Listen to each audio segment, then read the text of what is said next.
Bonjour, mon nom est Mario Plouffe. Vous êtes à Pas sorti du bois. Mesdames,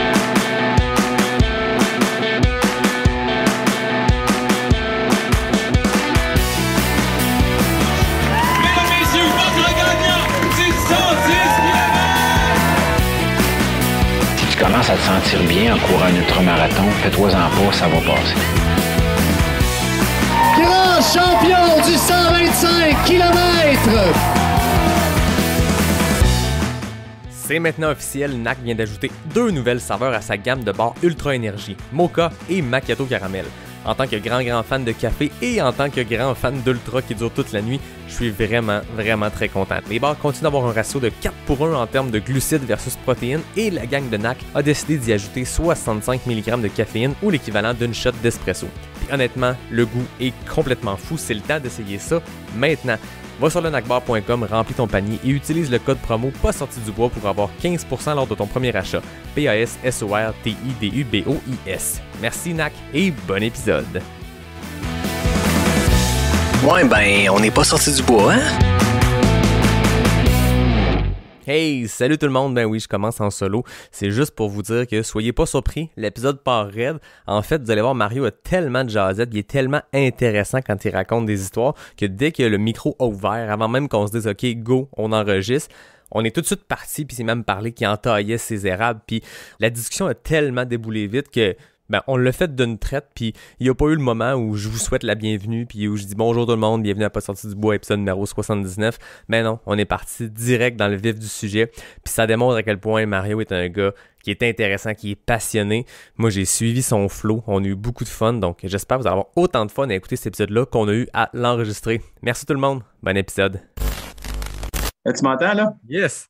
Good, on l'a eu. Bon, salut Mario. Ça va bien? Ça va bien toi? Oui, grosse journée d'entaillage aujourd'hui. Ah ouais? Ah, c'est le temps, là, c'est commencé, là. Ah ben c'est cool, on va pouvoir jaser même de ça précisément pendant que tu es dedans. Ah oui, ben c'est le meilleur temps de l'année. C'est le temps où on est vraiment dedans. C'est le début. On a la neige, on a la température dehors. Puis, comment je pourrais dire? C'est même complémentaire à notre sport qui est, mettons, le trail, là. Si je recule, là, mettons, j'ai acheté des radis en 2005-2006. À cette époque-là, je n'étais pas un coureur. Puis j'étais plus un sportif, oui, mais genre cardio de joueur de hockey, là. Ah ouais. On part, on arrête, on part, on arrête. Là. Fait que entailler dans 4 pieds de neige avec les raquettes, c'était pénible. C'est clair. Plus un happening, genre on appelle tous les chums, hey, let's go, on a 6-7 000 entailles à faire, puis là, c'était fait à la dépêche, là, n'importe comment, mais il fallait que ça soit fait. Tandis qu'aujourd'hui, on est 2, des fois 3. Là, j'essaie de monter une équipe parce que veut pas le temps. On essaie de réduire le temps d'entaillage dans le plus court temps possible pour être le plus proche possible du spot où notre entaille est à son maximum. Là. Fait que, mais là, je commence à monter une équipe de 4 à 5 personnes. Mais tu sais, c'est drôle, hein, mais c'est tout du monde du sport d'endurance. Ah ouais? On était avec un prérequis. Rex. Puis Rex, c'est un gars de course en sentier puis de course à obstacles. J'ai un autre ami qui va venir se joindre à nous autres, Patricia, qui est une femme qui court puis qui fait beaucoup de randonnées en montagne. On va chercher vraiment un sport d'endurance, mais mes chums joueurs de hockey, non, il n'y en a pas beaucoup. C'est pas le même training, là. Non, c'est pas pareil. Mais ça met en forme, mais tu sais, comment je pourrais dire, en 2007-2008, quand je revenais d'entailler, j'étais brûlé. Ouais. Mais aujourd'hui, on est juste comme... C'est comme on a fait un entraînement. Là, c'est ça. Écoute, tu as le temps de faire un podcast le soir à travers, tu n'as pas l'air brûlé, c'est parfait. Non, il ne faut pas, parce que pour commencer, un 6 jours collé, puis plus oui, on a l'entaillage qui se passe, puis c'était chanceux, il n'y a pas trop de neige au début, mais comme là, on a déjà 1,5 pied de neige à peu près dans la montagne. Puis plus ça va aller, il y a des années, c'est le timing des fois, là, on peut avoir 3 pieds de neige, on peut avoir 4 pieds de neige.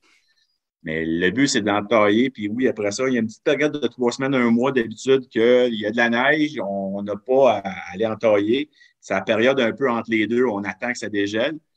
Puis là, on a du plaisir. On va jouer dehors, on invite les amis, on fait de la raquette. On a parti un club de trail ici. Les gens ne payent pas, ils viennent faire le tour.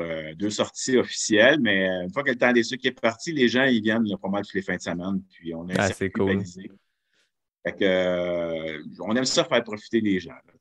Il n'y a pas rien d'officiel. Les gens ne payent pas. Puis en même temps, ça ne m'oblige pas à avoir une certaine responsabilité. Ben, c'est ça. Là. C'est un droit de passage, dans le fond, puis ça finit là. C'est ça. Les gros clubs de trail ont des encadreurs, des coachs, des entraîneurs. Les gens vont là, il y a une certaine attente envers ces gens-là. Puis moi, la seule garantie que j'ai pour eux autres, c'est qu'ils vont en avoir pour leur argent, dans le sens qu'ils n'ont pas payé, mais ils vont avoir du plaisir. Puis à la fin de la journée, ils vont vouloir revenir. Ah ouais, c'est ça. Ah, c'est très cool. Ben, merci de ton temps. Merci d'être là ce soir. J'étais super content quand on s'était écrit. En fait, c'est toi d'abord qui m'as écrit. Puis c'est ça, moi, c'était comme un no-brainer. En fait, je t'avais dans ma liste, honnêtement. Quand j'ai passé le podcast, je m'étais fait une liste qui ça pourrait être intéressant. Puis mon but aussi que le podcast, c'est de rencontrer tous les acteurs de la communauté. Tu sais, qu'il n'y ait pas juste des coureurs. C'est arrivé majoritairement des gens qui sont d'abord coureurs, mais tu sais, j'avais ciblé des gens qui sont des professionnels du sport, des entreprises aussi qui gravitent autour de la course en sentier. Puis je trouve ça intéressant. Puis il y a très peu de compagnies québécoises dans le trail comme Brix. Fait que moi, c'était un no-brainer que je voulais te recevoir à un moment donné parce que je pense que j'étais allé faire mes petites lectures un peu, on ne se connaît pas, j'étais allé lire des trucs, j'étais allé sur le site de Brix un peu, connaître un peu plus sur toi, puisque d'habitude, j'ai plus d'infos sur mon invité parce que je le connais dans la vie ou parce que je suis allé lire des articles sur Distance Plus. Puis là, je suis comme content qu'on se lance là-dedans, puis je te connais peu. Fait qu'on va pouvoir juste jaser comme, tu sais, moi, le mood que je crée, c'est deux chums qui boivent une bière, tu sais, puis qui jasent de n'importe quoi. Il n'y a pas de, comment dire, de questions préparées, puis de grands scénarios. Tu sais, on y va, puis quand ça fait 1 heure et quart, on rappe ça, puis c'est tout. Il n'y a pas de problème. Cool. Ça va bien couler. C'est ouais.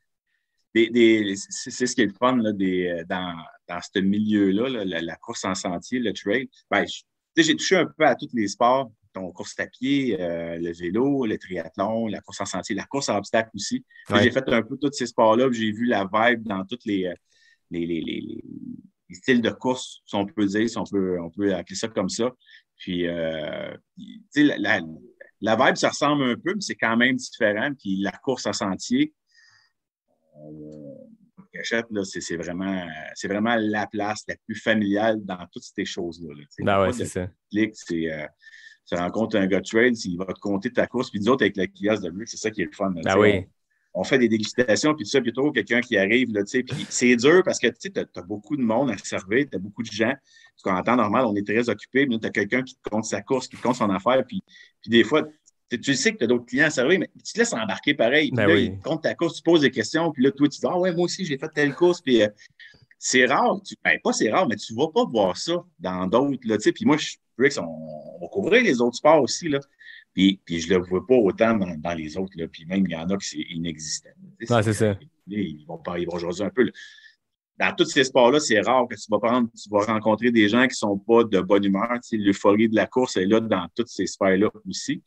Mais le milieu de la course en sentier, le trail, l'esprit familial, l'esprit de groupe, l'esprit d'entraide, c'est pas inexistant ailleurs, mais c'est très, très fort, beaucoup plus fort dans ce milieu-là, dans le trail, que dans les autres. Ah ouais, c'est clair. Pas de misère à craindre qu'on peut mettre deux gars qui font de la course en sentier puis qui vivent beaucoup d'expérience, d'histoire de ce côté-là. Puis en plus, tu rencontres plein de gens, autant au micro que quand tu fais tes courses. Ben, c'est ça.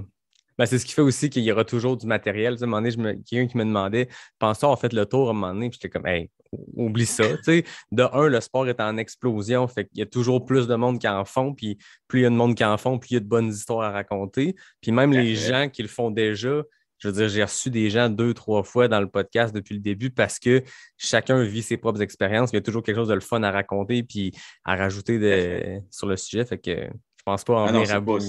C'est pas du réchauffé, c'est évident que à toutes les années, ça va se renouveler. Puis comme tu dis, c'est en explosion, mais je te dirais que il y a 5 ans, c'était déjà parti à continuer de grossir, puis j'ai rencontré un journaliste à un moment donné qu'on parlait de statistiques, puis il disait que la course à pied descendait un peu. Puis quand on regardait les statistiques qu'il ramassait, où il prenait ses informations, il faisait juste prendre l'information dans la course à pied sur route. Ouais. J'ai dit, attends, là, j'ai dit, le monde, c'est pas ce qui court plus sur la route, tu cours plus. Il y en a qui transitionnent beaucoup. Moi, je m'intéressais à ça, oui, pour savoir, Est-ce que le milieu de la course à pied continue? Ça grossit? C'est-tu juste une mode? Parce que on était un peu là-dedans. C'est sûr que c'est pas notre seul revenu, Brix, parce que oui, c'est le fun, c'est beau, mais pour faire vivre plusieurs personnes, c'est pas encore ça. Le marché au Québec est comme ça, c'est tout, mais on va quand même regarder un peu ce qui se passe. Puis là, c'est ça, on s'expliquait avec les journalistes, j'ai dit, faut que tu regardes ailleurs, parce qu'il y a beaucoup de monde qui sort de la course à pied et qui s'en vont et continuent de courir, mais en sentier. C'est pas qu'ils reviendront jamais sur la route et qu'ils vont pas faire une petite course à un moment donné, mais ça grossit d'un côté, puis ça reptite. Puis en même temps, le monde de la course à pied, moi, je le sais, j'ai commencé sur la route. J'étais allé au triathlon, course à obstacles, puis course en sentier, mais ça a toujours fait partie de ma vie avec les Red-Bières. C'était plus fort la course en sentier, mais j'ai touché à tout. Mais tu sais, est-ce que je suis dans les statistiques à chaque année? Parce que tu prends juste les statistiques sur la course. Mais déjà, il y a 5 ans, on voyait que la course en sentier, ça grossissait. Puis si on parle à des gars des précurseurs de course en sentier comme Dan Desrosiers. Il y en a de l'historique en arrière, lui, quand tu vas jaser avec lui, puis il va te dire où ça a parti la course. Même lui, je pense, on l'appelait le grand-père des courses en sentier, là, parce que c'était comme lui qui avait parti vraiment, je pense, la première course là, à Saint-Donat. Ouais. Puis, mais lui, il y en avait de l'historique là-dessus. Là, ça continue de grossir. Puis, comme tu dis, c'est en pleine explosion encore. Mais ça fait longtemps que j'entends ça. Ben oui, c'est ça. Ben écoute, c'est bon signe. Puis le défi qu'on a aussi, c'est de garder ce mode-là familial dont tu parlais parce que des fois, des sports qui explosent en popularité, c'est là que tu peux le perdre, ça. Fait que, il y a plein de choses. Je pense que les courses ont leur responsabilité, mais les coureurs entre eux, quand quelqu'un de nouveau commence à trail, je pense qu'on est une communauté très accueillante, mais je pense qu'on est accueillante aussi comme communauté parce qu'on transmet ces valeurs-là. Fait que c'est un bon défi. Puis ça va être le fun de regarder ça, mettons, dans 10 ans. En se disant, OK, en 2020, dans ce coin-là, il parlait d'une explosion de la course en trail. Qu'est-ce que ça a eu comme effet?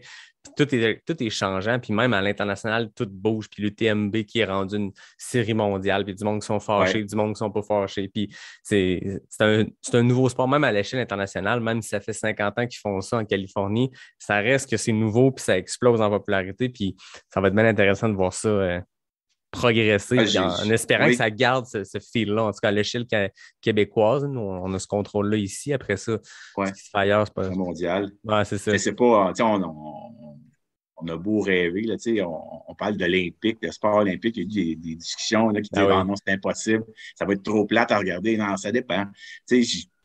Aujourd'hui, avec la technologie, les drones, tu vois Mathieu Blanchard faire une ascension, puis il l'a fait, je ne sais pas, moi, en 20 minutes, puis le quatrième l'a fait en 40 minutes. Comment ça peut être imagé et expliqué par quelqu'un qui connaît ça? Je pense que ça peut être intéressant. Là, oui. C'est que le format 100 000 va être tough aux Olympiques, mais du kilomètre vertical ou du modèle court, là, un demi-marathon de montagne, là, un 21 km avec 2000 mètres de dénivelé, c'est impressionnant à maudire à regarder aller. Là. Ah non, c'est sûr.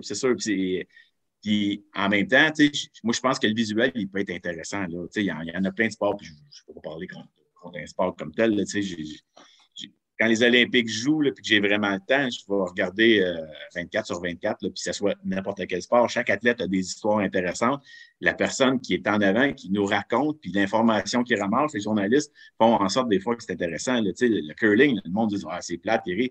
En tout cas, moi, pour l'avoir essayé là, avec les chums, puis tout ça, là, c'est quelque chose. Là, c'est le fun. Une fois que tu l'as essayé, puis là, tu regardes la télé, puis tu vois les gars ou les femmes jouer, tu fais comme, OK, attends une minute, là, moi, je pense que n'importe quel sport, surtout le trail, on a moyen de faire quelque chose, de rendre ça intéressant. Il y a des athlètes là-dedans qui ont des histoires incroyables. Fait que, moi, je pense que là, en pleine explosion, là, mais je pense que ça peut aller plus loin que ça encore. Là. Exact. Ça va être le fun à suivre. Hey, on jase, on n'a même pas encore commencé l'entrevue pour vrai. Tu vois-tu quelque chose de ton bord, moi, d'habitude? Honnêtement, je ne peux pas parce que j'ai une petite opération demain, là, fait que je ne peux pas boire. Mais si j'avais eu quelque chose à boire, là, j'aurais proposé l'inclusive de mon chum Steve Charbonneau. Tu connais-tu Steve? Non. Fondation des sports adaptés. OK. Steve, l'ancien joueur des Alouettes, Steve Charbonneau, a créé. Je ne pense pas que c'est lui qui l'a créé, mais c'est dans son entourage. Aujourd'hui, il s'occupe de la Fondation des sports adaptés. Puis, ils ont lancé une bière avec la brasserie West Shefford, l'inclusive, une blonde, 4,5 %.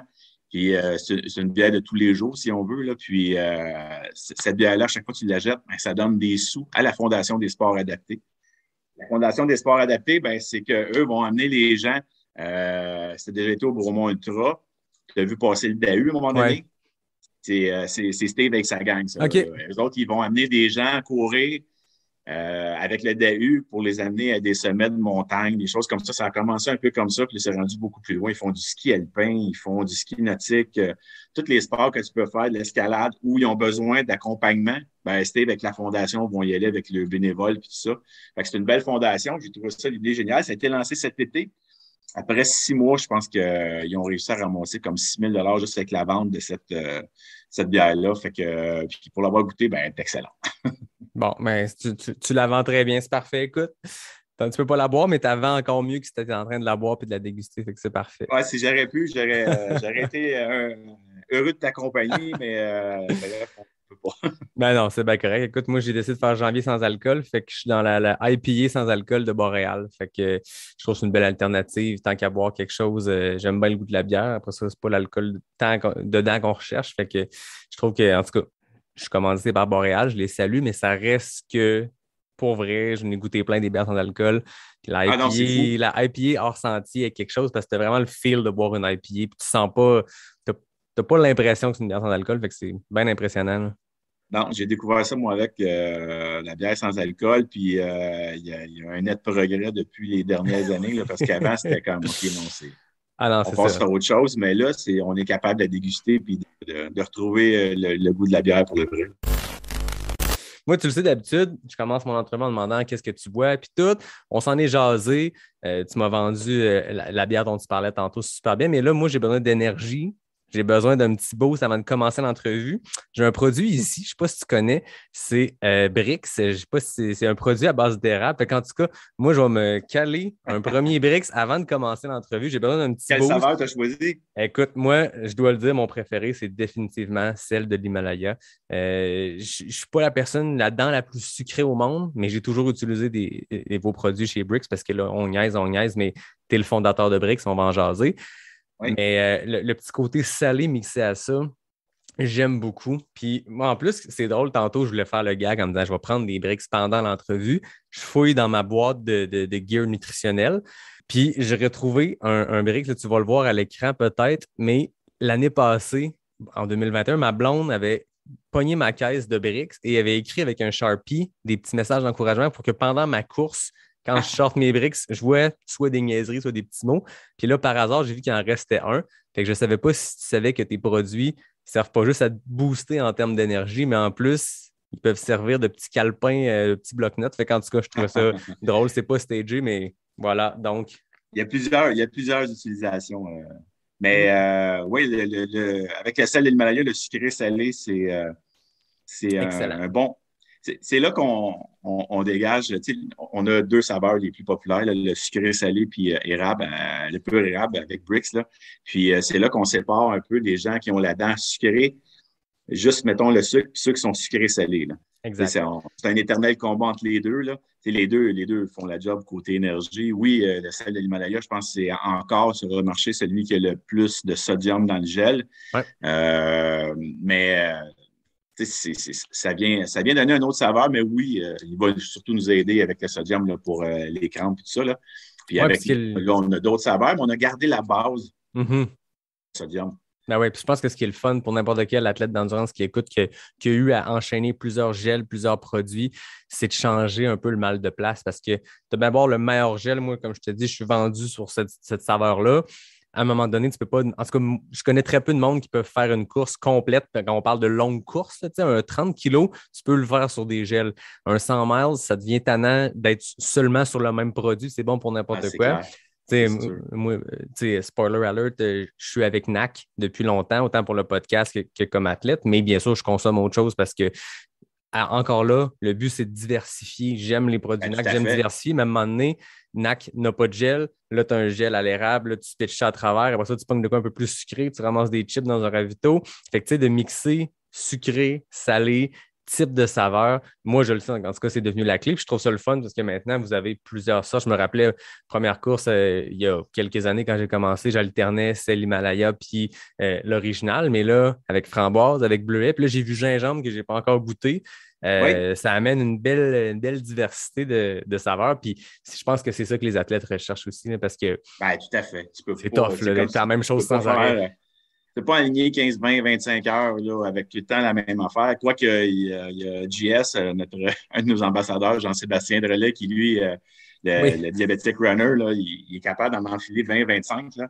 Et même des fois 3, 4 collés là, pour Ah oui. faire monter son taux de sucre. Là, c'est complètement fou. Fait que ça, c'est notre extraterrestre, là, lui. Ouais, puis ceux Mais qui ne connaissent effectivement, pas, là, Jean-Sébastien, il est vraiment très intéressant comme gars. Il est allé au podcast Tout Trail avec Marie-Ève et Marc-André oui, un peu avant les fêtes, me semble, en novembre, décembre. Super intéressant. Moi, j'ai couru avec quelques kilomètres au QMT, puis vraiment un maudit bon Jack qui est ambassadeur avec vous, puis il le fait extrêmement bien.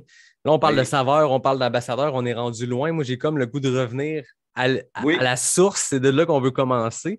Euh, raccorde-moi. mais non, au contraire, écoute, on jase, mais j'ai le goût que tu nous parles de toi comme athlète, comme personne, ton parcours, pré-Bricks, pré-athlète d'endurance. Qu'est-ce qui t'a mené au sport? Qu'est-ce qui t'a lancé dans l'entrepreneuriat? Je te laisse aller avec ça. Une grande question Ben, vague pour toi. de un, je pense que c'est une question de passion. Ouais. Parce que quand quelqu'un me dit que je suis un entrepreneur, aujourd'hui, je ne le fais plus, ce que je vais dire, ce que je faisais. Quand quelqu'un me disait que j'étais un entrepreneur, je faisais comme non, non, je suis pas un entrepreneur. Moi, c'est pas moi, ça. Je suis pas un homme d'affaires, là, tu sais. Aujourd'hui, je ne dis pas un mot parce qu'il faut admettre que oui, aujourd'hui, depuis que j'ai pris la décision de tout lâcher ce que je faisais, m'occuper de mon érablière et de trouver des petits projets qui font en sorte que je suis capable de me tirer une paye, ça s'appelle un entrepreneur. Oui, tout à On fait. m'a fait comprendre que j'étais un entrepreneur. Fait que aujourd'hui, je l'assume.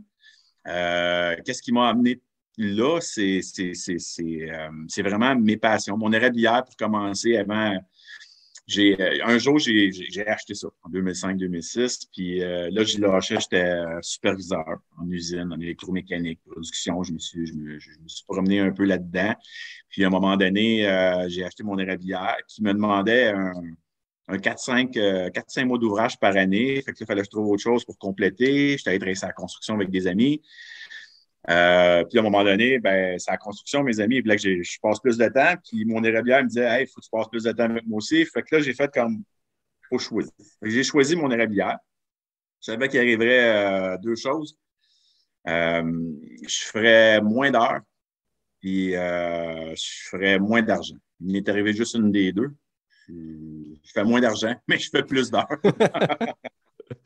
Fait que, puis à partir de là, c'est là qu'il a fallu que je travaille pour trouver des idées pour être capable de finalement arriver. Là, fait j'avais mis des projets sur un papier.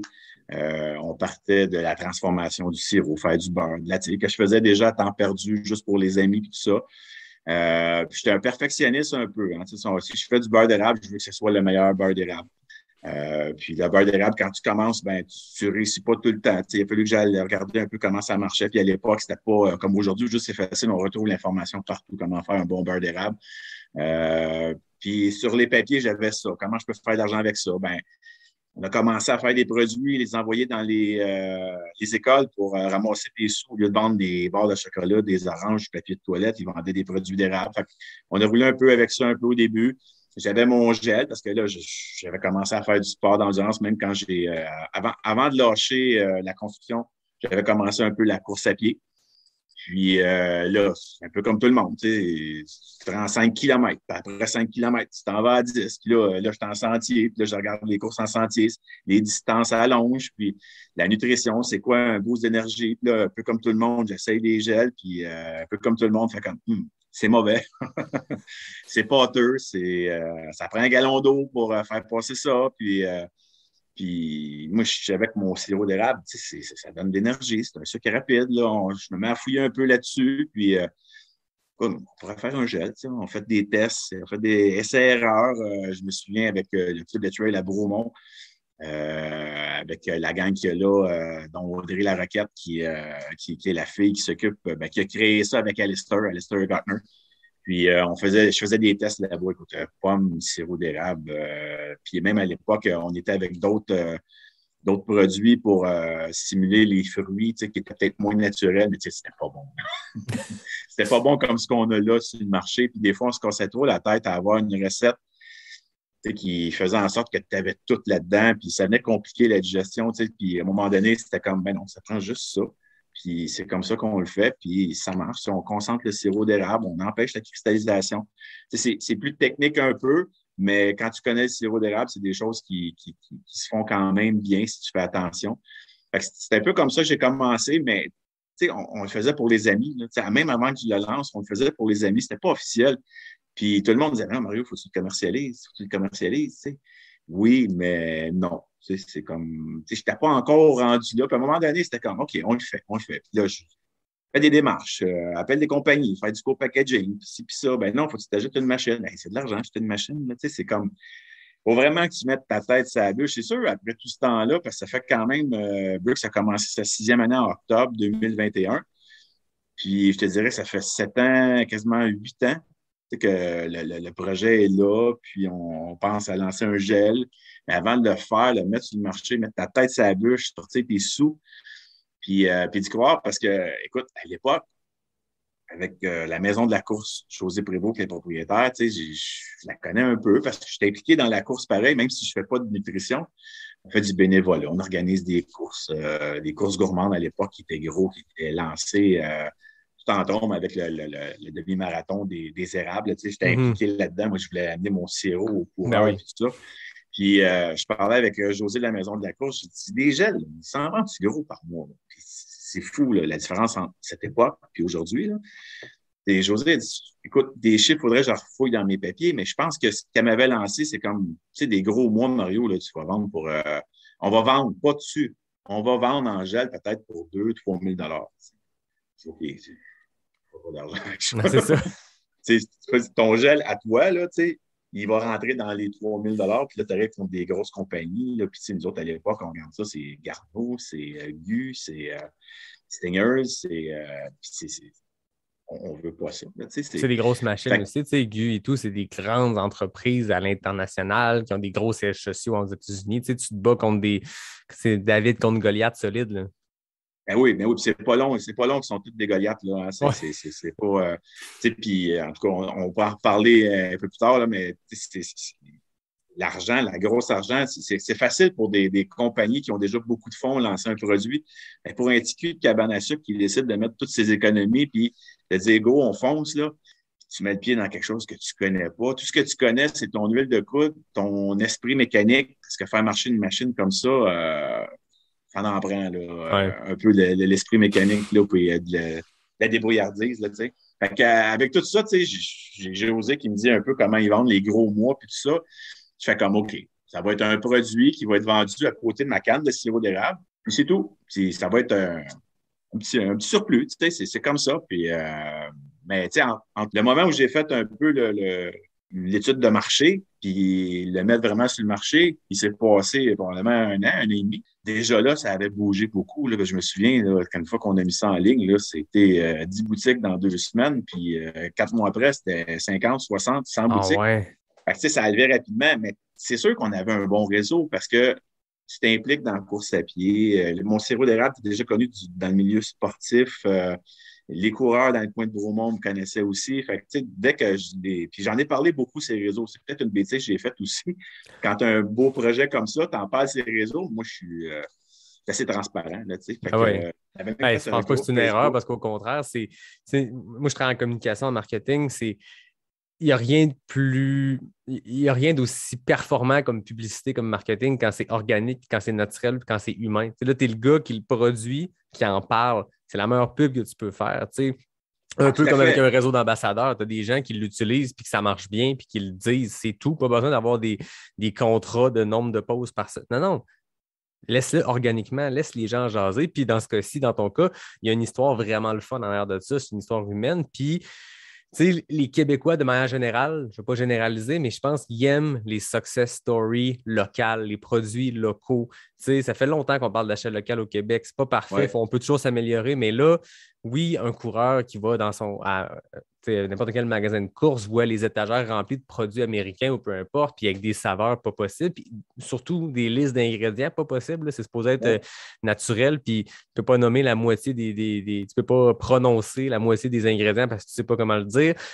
Là, tu as un produit 100% naturel. Au Québec, on s'entend, les cabanes à sucre, la saison des sucres, ça fait partie de nous, ça fait partie de notre culture. Oui. C'est là.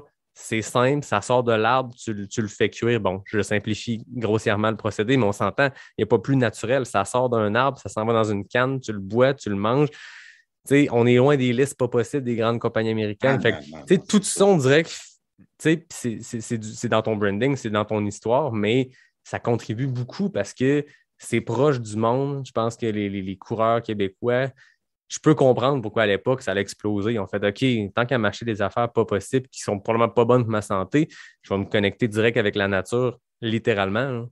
Ah, tout à fait, tout à fait. Les réseaux nous ont mis au monde. Ouais. Mais c'est comme le avant que tu le sortes. C'est comme, là, on me disait, non, faut pas t'en parler, mais là, j'en parle, moi, il n'y a pas de problème. C'est mieux de pas en parler, mais attends qu'il soit sorti. Puis, on en a parlé, j'avais même fait un gros Facebook pour savoir c'était quoi le sachet idéal pour un coureur. Notre sachet avec le bouchon flip-top, le 2 doses, là, c'est ça qui en était sorti dans notre groupe Facebook que j'avais fait avec plein de monde que je connaissais de la course. On voulait pas faire de déchets. On voulait être le plus éco-responsable possible. OK, faire prendre un sachet réutilisable. Ouais, ça coûte un peu plus cher, les sachets réutilisables, tu sais, fait qu'on va se concentrer sur qu'est-ce qu'on peut faire qui va être plus facile. On se beurre avec les sachets qu'on déchire. OK. Fait que, tu sais, il y en est sorti, ce sachet-là avec le flip-top, on est sorti avec ça. Puis, rapidement, on a vu l'engouement. Puis, aussi, le monde, tu sais, tu peux pas sortir le fameux sachet qu'on déchire. On pouvait pas passer à côté, ça le prenait parce qu'il y a trop de monde qui le veulent. Oui, le 2 doses, il était comme, OK, on aime ça, mais il est gros, il est ça. Nous autres, en trail, il est gros. Il n'est pas assez gros, on en veut 2 fois ça. C'est ça. Mais le monde, ça route, il voulait plus petit. Fait que, là, on a acheté la machine. Mais il n'était pas question que je conçoive un sachet qui était dit conventionnel. Fait que là, j'ai dessiné un sachet qui ressemblait à une bouteille de sirop d'érable. Puis, qu'est-ce qui méritait des autres sachets? C'est que quand tu déchires, tu te ramasses avec 2 bouts, ça tombe à terre. Fait que là, je dis, regarde, on va faire un trou ici. Là, les gars qui ont fait le moule, ils ne m'aimaient pas là, parce que c'est comme un irritant pour eux autres, la machine, le petit couteau qui coupe, qui fait le petit trou, qui fait que la poignée reste là, puis qu'on peut l'attacher où ce qu'on veut. Mais en même temps, ils disaient, c'est génial. Ben, c'est ça. C'est merveilleux, tu sais. Combien de fois on voit des déchets d'un sentier, puis je ne prête pas de mauvaise intention à tous les déchets qu'on voit dans le sens où c'est vrai que tu es dans ta veste d'hydratation, ça peut arriver que quelque chose drop et tout. Il y a des gens qui délibérément le pitchent dans le sentier, de moins en moins, j'espère, mais ça reste que ce que tu vois parfois comme déchet, c'est le maudit petit bout, là, ceux qui le regardent à la caméra, c'est l'affaire que tu déchires. C'est ce bout-là que tu vois à terre. Le gel, il reste dans ta poche, même s'il est vide, mais c'est le petit bout de 1 cm² qui est tombant. Puis, tu sais, je veux dire, la tâche qui est là, c'est une belle innovation. Puis je trouve que, comme tu dis, ça devait être inévitable de se dire qu'il faut faire quelque chose de jetable parce que le marché est là présentement, puis c'est là que le marché est. Mais déjà, de se dire, tant qu'à faire le produit qui est un peu plus, qui crée un déchet, au moins, on va y mettre une petite innovation toute simple, peut-être pas pour tes gars qui ont dû le couper avec leur machine, mais toute simple quand même pour que, justement, tu crées potentiellement un déchet de moins. Puis, c'est des belles petites innovations. Puis là, on pourra parler d'où vous êtes rendu maintenant. Puis, normalement, tu n'as plus de raison d'acheter des gels en sachet quand il y a tout ce que vous avez mis sur le marché sur place. Mais bon, ça, c'est un autre sujet. Mais je trouve ça le fun, ces genres de petites innovations-là, que tout est réfléchi dans ton processus. Hein. Bien, c'est un peu dans ce qu'on est. Tu sais, c'est parce que en quelque part, tu as un érablière. Tu es comme dans la nature. Ouais. Ça fait partie de notre ADN. C'est comme, dans mon bois, là, je ne retrouve pas des gels, là, puis il y a du monde qui vient me courir, là, puis on va avoir une course ici de façon officielle. Ça va être la 2e qu'on va faire chez nous à l'érablière. Puis là, avec la gang de Yvan Lheureux, on va faire une backyard qui ne sera pas facile, qui ne sera pas donné parce qu'il y a beaucoup de dénivelé ici. Mm-hmm. Mais puis j'en retrouverai pas de gel, là, puis si on en retrouve, ben c'est comme tu dis, la personne, là, tu l'as échappé. Mais on le sait, là, que ça peut arriver, là, mais en même temps, on essaie de faire attention. Là, on le met là, on ne veut pas qu'il tombe, puis il y a même des courses, c'est rendu plus loin, tu es disqualifié. Si tu retrouves ton gel, si tu te fais pincer, il y en a qui vont marquer le gel. Ouais. C'est comme... J'ai dit ça, je sais pas où j'ai vu ça, une course qui marque. Il faut que tu marques tes gels avec ton numéro de dossard. Fait que s'ils trouvent ton déchet à terre, ils savent, OK, numéro 32, disqualifié. Si c'est ça que ça prend pour sensibiliser, parce que si je ne me trompe pas, c'est Bruno Blanchette qui racontait que lui, il fait beaucoup de courses en Thaïlande puis en Asie du Sud. Puis il raconte que ce rapport-là n'est pas le même, puis là, il voit une amélioration, mais que eux autres, dans les courses, ça mange des gels, puis ça piche tout à terre. Les rappers de bar, c'est à terre. Puis dans leur culture, c'était pas du tout ça. Puis maintenant, tu as plein de courses partout dans le monde où justement ils marquent tes gels puis ils s'assurent que tu ne pitches pas ça. On n'a pas le choix. L'avantage de la backyard, c'est que tout le monde repasse tout le temps à la même place. Fait que si tu l'échappes une fois, tu vas le retrouver le coup d'après et tu vas le ramasser. Ouais, c'est supposé. Supposé. Mais je pense qu'on est rendu là. Ouais. Mais pour en revenir à mon histoire avec José, c'était comme on ne fera pas d'argent avec ça, mais finalement, en dedans d'un an et demi, là, ça avait comme triplé. Fait que, finalement, aujourd'hui, la nutrition a une bonne place. Puis, c'est pas juste dans le sport d'endurance, ça va dans tous les sports. Tout le monde qui va avoir une petite dose d'énergie rapide, puis on a changé un peu le marché dans le sens que la plupart des gels, c'était pas bon au goût, là.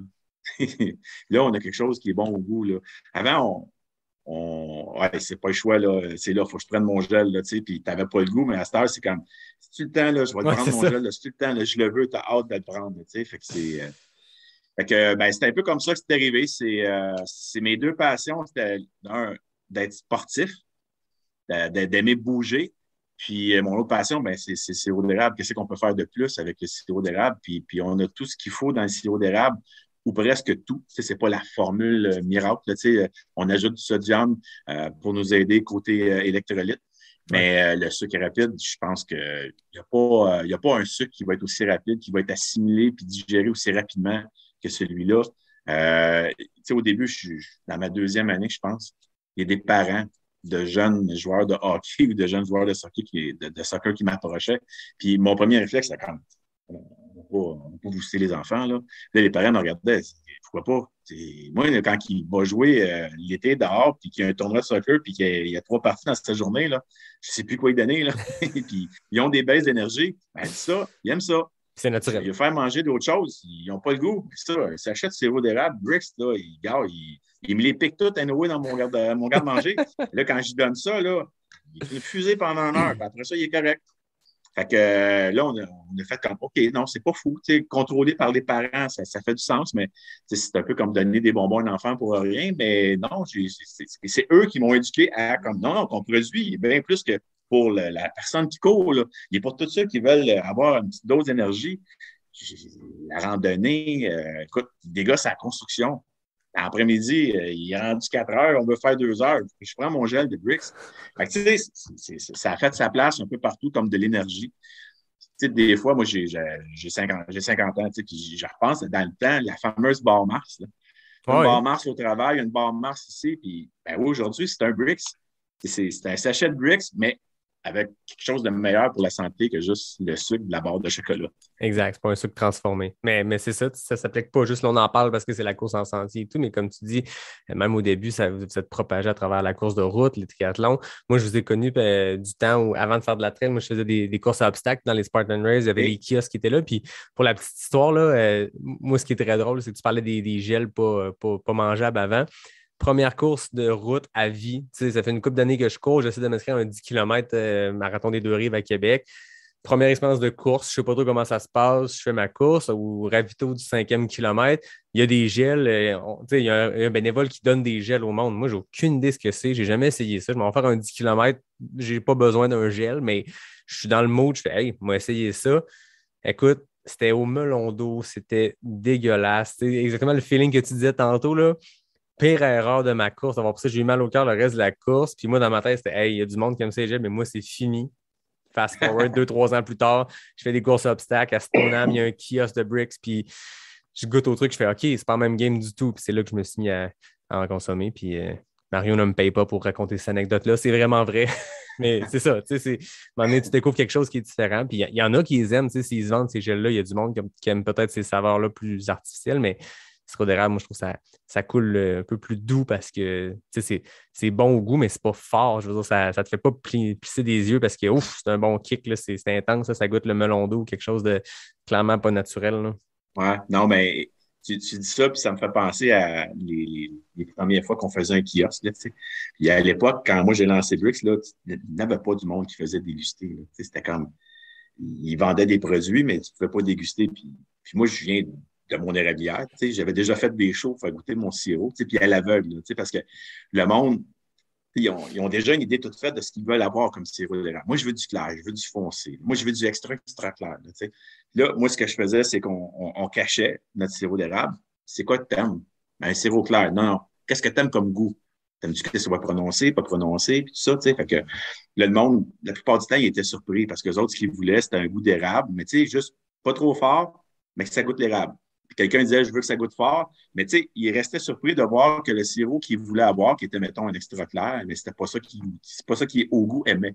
OK. Fait que, tu sais, en partant, moi, faire des dégustations, j'aimais ça. Ça surprend toujours les gens. Fait que dans les premiers kiosques, c'était important de faire goûter mon produit. Mais ce que tu dis, c'est le monde. Moi, des gels, jamais je veux pas, là, tu sais. Il y avait beaucoup de gens qui arrivaient au kiosque. C'est quoi tu fais? C'est quoi tu vends? On vend un gel énergétique. Ah non, moi, les gels, j'aime pas. Non, non, non, attends une petite minute. Tranquillement, pas vite, là, je commençais à changer mon discours. On a un remplacement de gel énergétique, là, tu sais. On n'a comme pas le choix de dire que c'est un gel. Parce qu'on veut que les gens l'associent à leur dose d'énergie, puis dans le milieu, mais quoi qu'aujourd'hui, c'est un peu moins vrai, mais au départ, on n'avait pas le choix. Il fallait dire que c'était un gel, mais en même temps, on voyait les gens dans leur regard, non, non, j'en veux pas de ta cochonnerie, là, tu sais. Fait qu'il fallait ajuster, mais dès que la personne, dès qu'elle avait goûté, c'était vendu. C'était comme, OK, parfait, c'est cool. Ça va me donner l'énergie, ça? C'est sûr, ça va me donner l'énergie. Ah oui. Exact. Puis ça me fait passer une anecdote. À un moment donné, moi et un de mes amis, Pierre-Paul, on s'inscrit au Trail Massif du Sud, un 21 km. Puis un de nos collègues, Dan, qui était peut-être mon pacer au QMT, qui est devenu un gars qui a fait des courses, qui a fait l'UTHC et tout ça, mais à l'époque, zéro trail. On est en 2019, on s'en va au Massif du Sud. Puis moi, j'ai une coupe de briques. Puis lui, c'est un newbie, là. Il n'a jamais couru en sentier de sa vie, point. Il court sur route. On l'a incité à s'inscrire à un 10 km sentier. On est dans le char avant. Bon, qu'est-ce que vous buvez, les gars? Lui, il a sa petite. On lui dit, il y a un ravitaillement à mi-parcours. OK. On lui dit, veux-tu essayer ça, un gel? Fait que là, OK. On lui donne un brick que j'avais trop, peu importe. Je lui donne le gel. Il fait sa course, il finit. Les boys, c'est donc bien bon, cette affaire-là. Fait que là, tu me dis que je peux faire de la course puis manger ça pendant. Là, on part à rire. Le gars, c'est un cuisinier exceptionnel. Il cuisine super bien. Puis je pense qu'il doit aimer l'érable, mais sa révélation était, c'est le fun la course en sentier, c'est le fun parce que je peux en faire et manger ce que j'aime pendant. Puis l'après-midi, il nous envoie une photo d'une canne de sirop d'érable, la grosse canne en métal, tapée à sa main en disant, je suis prêt pour ma prochaine course. Je suis comme, bon, ben, en voilà un autre. C'est bon. Une anecdote comme ça. Je veux qu'on revienne parce que tantôt, quand tu nous parlais de toi, tu as dit 2005, j'ai acheté cabane à sucre et tout. Est-ce que tu avais déjà de l'expérience là-dedans? Est-ce que c'est familial? Comment on se dit en 2005, bon, je m'achète une cabane à sucre? Non, dans la famille, on n'a pas vraiment de. Mes parents n'avaient pas d'érablière. Ma mère a travaillé longtemps quand on était jeune dans une cabane à sucre, une salle à manger. Le fameux 8 semaines de salle à manger. Là, ma mère avait un ami qui avait une érablière. Puis, nous autres, on est 3 gars chez nous qui suivent d'un an. Là, on suit tous d'un an. Puis, dans ces 8 semaines-là, la fin de semaine, elle allait travailler dans la cabane à sucre, l'érablière Meunier, que ça s'appelait dans le temps. Aujourd'hui, c'est rendu le Toit Rouge, je crois. Là. Puis, elle nous amenait là toutes les fins de semaine. Pendant qu'elle servait, nous, on jouait dehors, on mangeait de la tire, on aidait M. Meunier à servir de la tire. Fait que je devais manger de la tire à peu près 10 fois par jour. c'est l'énergie que ça nous prenait pour jouer dans le bois, dans la neige, et tout ça. C'est le seul souvenir que j'ai des rabières. On avait une grand-tante là, qui avait une cabane à sucre, tante Mimi, qu'elle s'appelait. Je me souviens d'avoir été 2-3 fois au printemps. Il y a peut-être 2 personnes dans la famille qui ont des érablières, puis, mais j'avais jamais fait de sirop. Jamais. Puis, dans le fond, c'est juste que, je pense que quand j'ai acheté l'érablière, on cherchait une terre pour chasser. Okay. C'était vraiment ça. Puis finalement, j'ai justement mon oncle et ma tante qui me disent, il y en a une dans la montagne, là, puis il y a même une petite érablière dessus. On va aller voir. Puis là, la petite érablière est installée toute. Quand je l'ai achetée, je ne suis même pas venu la voir à l'époque. Là, je travaillais, j'avais l'ouvrage jusque-là. Puis j'avais envoyé mon chum Pat, qui est agent d'immeuble. Va voir ça là-bas si ça vaut le prix. Mon oncle était là. Je vais regarder la machinerie si c'est en ordre. Puis ma blonde à l'époque, regarde si le terrain est beau. Là, c'est en face d'un lac, c'est beau. Puis le lac, on ne le voit même pas de la cabane. Il est loin. Puis quand j'étais venu après l'avoir acheté, j'ai fait comme, oh, OK, j'ai acheté l'ouvrage. Mais effectivement, il y a du chevreuil en masse. Ah ouais, bon.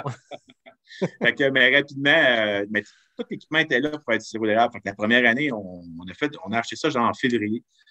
Puis on a fait du sirop d'érable dans la première saison. Au mois de mars, je faisais du sirop d'érable. Puis écoute, c'était ma pire saison côté efficacité, si on peut dire. Là. Le rendement n'était pas là, mais on a eu du fun. Comme des gars qui s'en vont à la chasse, là, à pêche, tu rentres dans le bois, une caisse de bière, puis la vieille grange, il y avait un mur là, de 20 pieds de long, il y avait des caisses de bière côté jusqu'en haut, parce qu'à toute fois qu'on arrivait ici, c'était le party. C'est tout ça aujourd'hui, là, c'est une job, c'est un travail. On ne le voit plus pareil, puis on l'oublie des fois. C'est un autre point que je parlais avec Nadine, ma conjointe, là, c'est la beauté de notre spot, on le voit à travers les yeux de la visite. Mm-hmm. Quand les gens viennent, ils sont comme wow, c'est donc bien beau. C'est rendu un endroit pour travailler pour nous. Mais quand la visite vient, là, c'est comme là, on décompresse, on voit à travers les yeux la beauté du spot. Fait que non, je n'avais pas personne qui faisait du sirop d'érable, mais j'ai appris sur le tas. Je suis quelqu'un qui va chercher l'information, qui va se renseigner. Je suis perfectionniste un peu, on veut que ça roule. Puis compétitif peut-être un peu aussi, le fait d'être perfectionniste. Là, si quelqu'un fait 4 livres à l'entaille, je ne vais pas le traiter de menteur. Je vais lui poser des questions, savoir 4 livres, comment tu fais, qu'est-ce que tu fais de différent? Puis on se tient dans le haut. On essaie d'être plus performant, on est aux aguets de tout ce qui est nouvelles technologies. Puis ici, je ne peux pas dire qu'on est vraiment au dernier cri, mais on n'est pas loin du dernier cri. Okay. On a des sondes dans le bois pour checker la pression de nos lignes. L'argent, ça ne se fait pas en étant en train de faire du sirop et en prenant une bière. L'argent se fait quand tu fais tes entailles puis quand c'est le temps de vérifier les fuites une fois que la saison est partie. Fait que c'est beaucoup d'ouvrages pendant la saison, contrairement à avant où un happening avec les chaudières et tout ça, puis les 2 pieds, tu mets du bois, tu prends une bière, fait cuire des œufs dans la bouillotte en avant. Là. C'est pas l'happening comme ça. Un jour à ma retraite, là, que je suis rendu encore plus vieux que je suis là, je dis pas non, d'avoir une belle petite bière dans même juste pour s'amuser, là, relaxer un peu, mais là, c'est vraiment plus la production. On va aller chercher le plus possible pour pas manquer de sirop parce que Brix a vraiment une bonne clientèle, oui, au Québec, à travers le Canada aussi, mais c'est surtout aussi, on s'en va à l'exportation. Ça l'a freiné un peu avec la pandémie, mais on recommence. Là. C'est surprenamment, je suis le premier surpris, là, mais là, on commence à livrer là, dans un mois ou deux là, des commandes pour l'extérieur du pays, puis c'est le fun. C'est un travail qui est de longue haleine. C'est vraiment de l'ouvrage beaucoup pour aller chercher ce marché-là, mais c'est ça qui fait que là, on passe à une autre étape. Ah, c'est cool. C'est beaucoup, beaucoup d'efforts pour récolter les fruits de ces efforts-là, mais on le sent que tu es passionné, puis j'aime ce que tu disais, le côté compétitif. Est-ce que ce côté-là, tu l'as retrouvé aussi quand tu as fait de la course? Parce que tu en as parlé tantôt rapidement, mais tu as couru, tu as participé à des événements, tu as fait du triathlon, tu as fait de la course à obstacles. Là, en ce moment, tu pratiques quoi comme sport? C'est toujours la course en sentier. Ouais. Vois-tu, là, comme depuis, je te dirais, dans les 2-3 dernières années, j'ai pas eu d'inscription à des courses officielles. Les autres années avant, j'avais tout le temps 5 à 10 courses par année. Ah ouais, OK. La dernière année, c'est-tu ma première année ou ma deuxième année de lancement de Brix? Parce que ça a été des grosses années. L'année d'avant, je pense que j'avais complété mon demi-Ironman. Pour l'année d'après, ce que j'avais sur la table, c'était un 80 au Bourmont Ultra. Puis mon full Ironman. Je faisais les deux, trail et triathlon. Puis finalement, j'ai eu une blessure. Fait que là, on n'a pas pu faire les compétitions. Puis après ça, ça a été in and out. Là, avec la job, tout ça, c'était plus in and out. Rien de vraiment sérieux. Je suis un gars qui s'entraîne sans entraîneur. C'est toujours au feeling. Tu veux faire des longues distances, fais du volume. Je m'écoute un peu. Puis, à titre d'exemple, mon demi-Ironman en juin, je pense que j'ai fait 4 ou 5 semaines d'entraînement. Okay. Ça a super bien été. Mais en même temps, c'est comme là, présentement, je ne m'entraîne pas, mais je vais aller courir 2 fois par semaine pareil. Ouais. Puis ça va être un 10 ou un 12 km. Je ne peux pas faire 5 ou 30 minutes ou 40 minutes. Ici, dans la montagne, tu peux faire du plat, il n'y en a pas. La petite run qu'on se fait, on n'a pas le temps aujourd'hui, on descend en bas, on remonte. C'est 6,7 km, 350 mètres de dénivelé. OK, c'est une bonne montagne quand même, là. Ouais, c'est pas la montagne la plus haute, mais pour venir chez nous, c'est ça. c'est 3,5. À partir d'en bas, venir à l'Érablière, c'est à peu près 3,5 km, 3,3 km. Puis c'est ça le dénivelé. On s'en sort pas. Fait que, pour ceux qui vont venir faire la backyard, là, c'est 6,7. Puis là, on essaie de trouver un mix pour baisser un peu le dénivelé. Là. Mais il va y avoir beaucoup de dénivelé. Fait que, c'est pour ça que là, j'ai été chanceux, j'ai été tiré pour la Backyard Ultra de mon ami Yvan. On va essayer d'être en forme pour se rendre là. Mais on a comme objectif de recommencer. Puis là, oui, j'aime les autres, mais je vais me concentrer plus sur le trail. Puis on vise en 2022 au moins peut-être 2 à 3 courses officielles. J'essaie de prendre. J'ai un ami qui est un peu dans le même genre de business, si on veut. Puis lui, ça fait longtemps que je ne l'ai pas vu. Là, il vend une barre en Ontario, Strength Bar. Strength Bar. Puis lui, ce qu'il me comptait, c'est qu'il est aussi occupé que moi. Là, il faisait des shows de course et tout ça. Mais il s'était fait une promesse, c'est genre, à chaque fois que je vais couvrir une course, je dois participer à la course. Je ne sais pas combien il en couvrait, là, mais moi, cet été-là, je dois en avoir couvert 32. Aïe, aïe. Ça ne peut pas être possible pour moi. Puis, je pense que lui, il couvrait juste la course à obstacles. C'était son sport. Moi, je touche un peu à tout. Là, j'ai dit. Mais au moins, cette année, on aimerait ça être capable de les événements. Moi et Nadine, on est souvent les deux aux événements. Je dirais que depuis 2 ans, on est pas mal au même événement. Il n'y en a pas beaucoup. Mais des fois, on n'a pas le choix. On se split. Probablement que l'équipe va agrandir là, si ça peut repartir en gros comme d'habitude. Puis, on va essayer quand même de participer aux événements, que ce soit juste un 5, un 10 ou un 15, là, puis pour te rendre finalement à une distance plus longue, là, parce que les deux, on est là pas mal. On veut faire de la longue distance, on aime ça, puis pour nous, c'est pas, comment je pourrais dire, oui, l'esprit compétitif est encore là, mais plus comme avant. Ouais. Comme avant, là, je regardais mes positions, mon temps, puis je voulais, OK, là, qui est là, qui est pas là, puis j'aurais jamais fait de podium, mais je le regardais pareil, puis on voulait être en avant de la parade, puis ben, c'est plus ça, j'ai gagné une course une fois, là, dans une course dans mon petit village, là, où j'ai resté 15 ans. Il faisait une course semi-trail, semi-route, puis c'était de jour, de soir, là, à brunante un peu, là, puis on courait à travers un champ de blé d'Inde, il y avait ça semi-trail, mais c'était à travers un champ de blé d'Inde, là. Puis, ça avait été le fun, mais il ne va pas avoir grand coureur d'élite. Je pense que j'avais fait ça, un semi-trail, c'est une route en 20 minutes et demie à peu près. Là. Puis, c'est tout un feeling pareil. Une belle expérience, je m'en souviens comme c'était hier parce que tu es premier. Puis, je ne sais pas si, quand tu es premier d'une course, là, c'est hallucinant, on dirait que tu paranoïes. Quand tu arrives dans le dernier 300, 400, 500 mètres, on dirait que tout le monde est en train de te rejoindre. Là, puis, je m'en souviens comme j'étais hier parce que j'avais eu ce feeling-là. Puis finalement, il n'y avait pas personne en arrière de moi. Là, mais sinon, je suis pas. Même si je suis compétitif, je pense que je le suis plus avec moi-même. Okay. Exemple, la X-Trail à Offord, je peux l'avoir faite 4-5 fois pour le 5 km. Puis je ne voulais pas faire d'autres distances parce que je voulais juste améliorer mon temps puis ma position. C'est vraiment ma compétition avec moi-même. Mais sinon, oui, un peu dans toutes les sphères de ma vie, je suis compétitif. J'ai 2 frères, on était compétitifs les 3 ensemble, là, c'était effrayant. Aujourd'hui, on l'est moins en vieillissant, là, mais ça reste un peu, mais envers soi-même pour s'améliorer, dans le fond. Là, si j'entends une nouvelle que quelqu'un a fait une livre à l'entaille avec son érablière au Québec, c'est sûr que je vais aller lire ça, puis c'est sûr que je vais regarder comment il a fait, puis je vais regarder voir si je le fais, puis on va regarder plusieurs autres facteurs aussi. Là, un érablière de 1000 entailles versus une 10 000 entailles, ça se peut que le gars qui a 1000 entailles, il soit capable de faire un rendement beaucoup plus supérieur au tien que, imagine le gars qui a 900 000 puis qui n'a pas d'équipe, là, ça se peut qu'il y ait beaucoup de fuite dans son bois. Ouais, c'est ça. Et je comprends que des litres à l'entaille, c'est le nombre de litres que chaque entaille sort dans une saison. Exactement. Les autres, le sirop d'érable est calculé à la livre. À la livre, OK. Je pense que c'était des litres à l'entaille. Oui, non, c'est ça. C'est des livres à l'entaille. Un gallon de sirop d'érable, c'est 13,3 livres. Donc, ton entaille va te donner un certain nombre de livres. Puis là, il calcule ça comme ça aujourd'hui. La moyenne au Québec, quand j'ai commencé, était à peu près à 2 livres. Aujourd'hui, elle est rendue à 3,2 livres. Puis, on voit des gens qui font du 8 et du 9 livres. Puis toi, as-tu le droit de dire combien tu fais?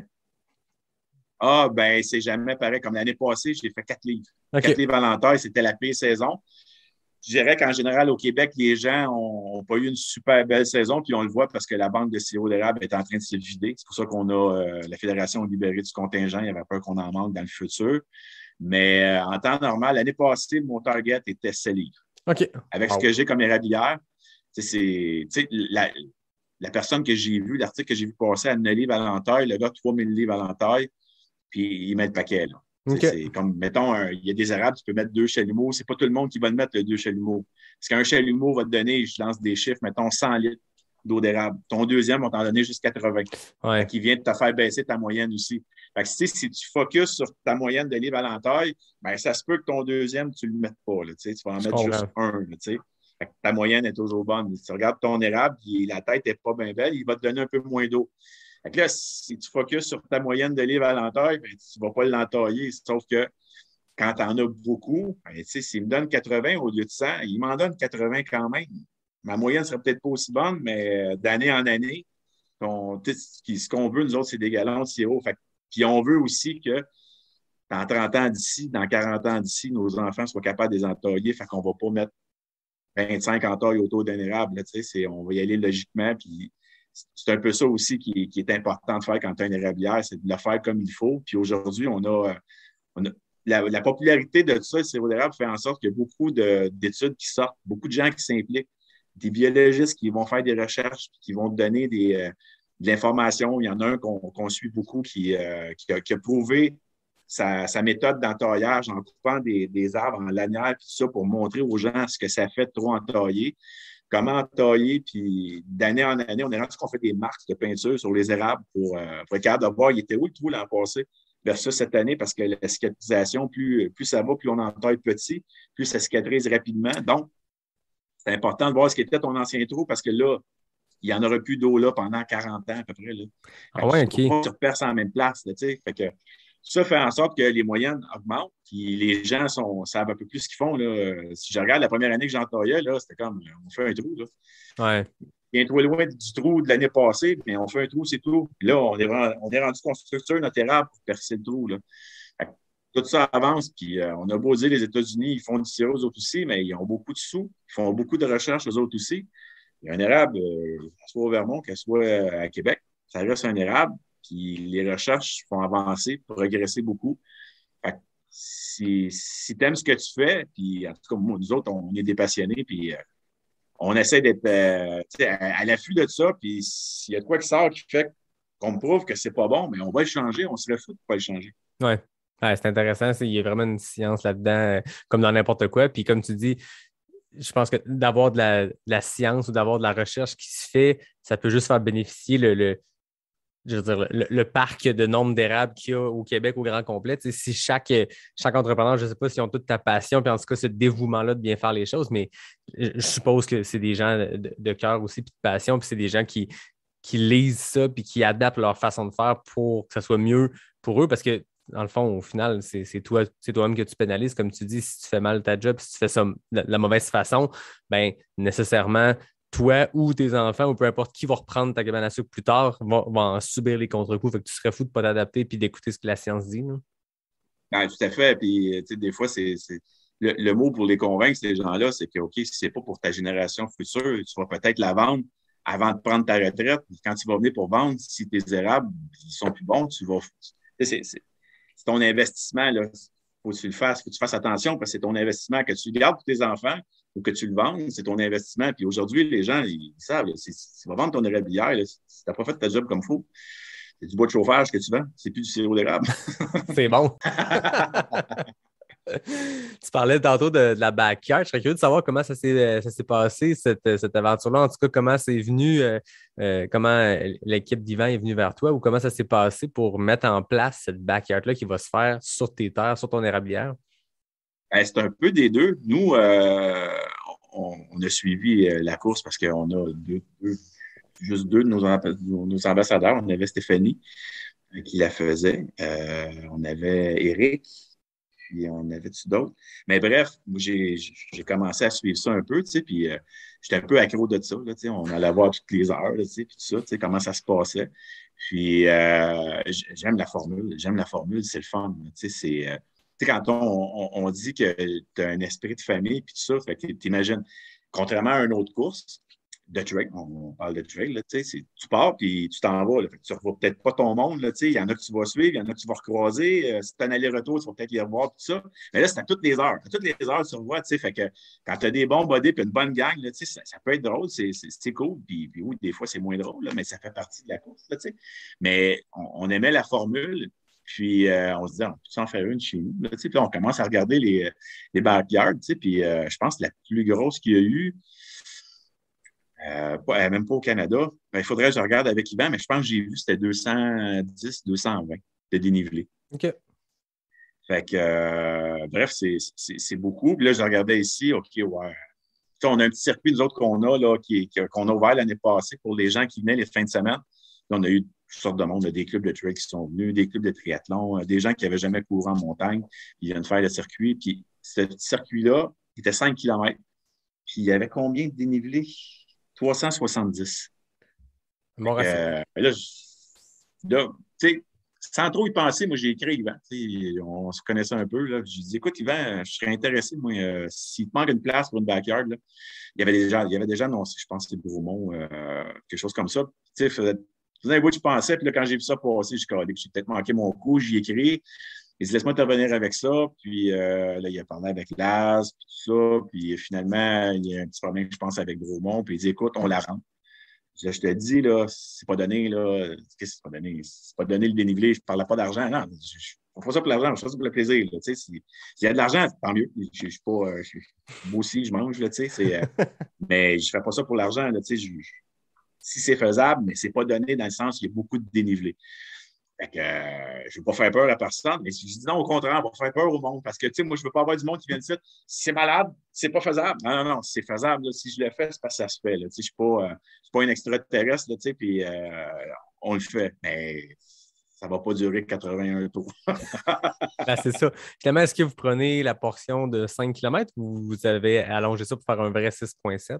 Ah non, ça va être. On n'a pas le choix. Il faut être obligé de faire vraiment le 6,7. Tu peux les pas. règles de la backyard. Fait que tu vas être probablement la backyard avec le plus gros dénivelé, point. Ben, c'est comme ça qu'ils l'ont annoncé. Très, très fort. J'aime ça. Il y a de quoi de le fun de rendre ça difficile de même. Tu sais, Laz, justement, c'est à Barclay, là, avant qu'il fasse des backyards, il y avait la Barclay. Puis c'est ça qui fait le charme et le mythe autour de la Barclay, c'est qu'elle n'est pas finissable ou qu'elle est tough. Après ça, je le sais que j'en parle souvent parce que moi, je suis allé 2 fois la faire, mais le Gaspésia à percer, il y a un peu cette aura-là de course plus difficile que la moyenne pour plein de raisons, mais qui est dur à finir. Il y a des taux d'abandon, puis il y a des taux de finisher hyper bas, des taux d'abandon hauts, des taux de finisher bas, puis il y a de quoi de le fun là-dedans, puis c'est pas pour tout le monde, puis c'est correct. Tu sais, si tu veux une course généreuse d'un cut-off pour faire ton premier 100K, tu as plein d'autres options, mais tu peux aussi y aller. Puis ça va être dur, mais ça va être le fun. Puis c'est 2 fois plus le fun quand c'est dur. Puis c'est 2 fois plus valorisant quand tu vas au bout des choses. Puis il y a du monde, ça leur prend plusieurs années pour y aller. Puis c'est correct. Une de nos plus grandes coureuses, Hélène Dumais, elle me le racontait à ce micro aussi. Quand c'est tough, il faut revenir. Puis qu'on abandonne, il faut revenir jusqu'à temps qu'on le fasse. Puis il y a des gens qui ont cette relation-là avec le Gaspésia. Puis c'est le fun. C'est le fun quand c'est des courses tough. Puis il y a cette aura-là.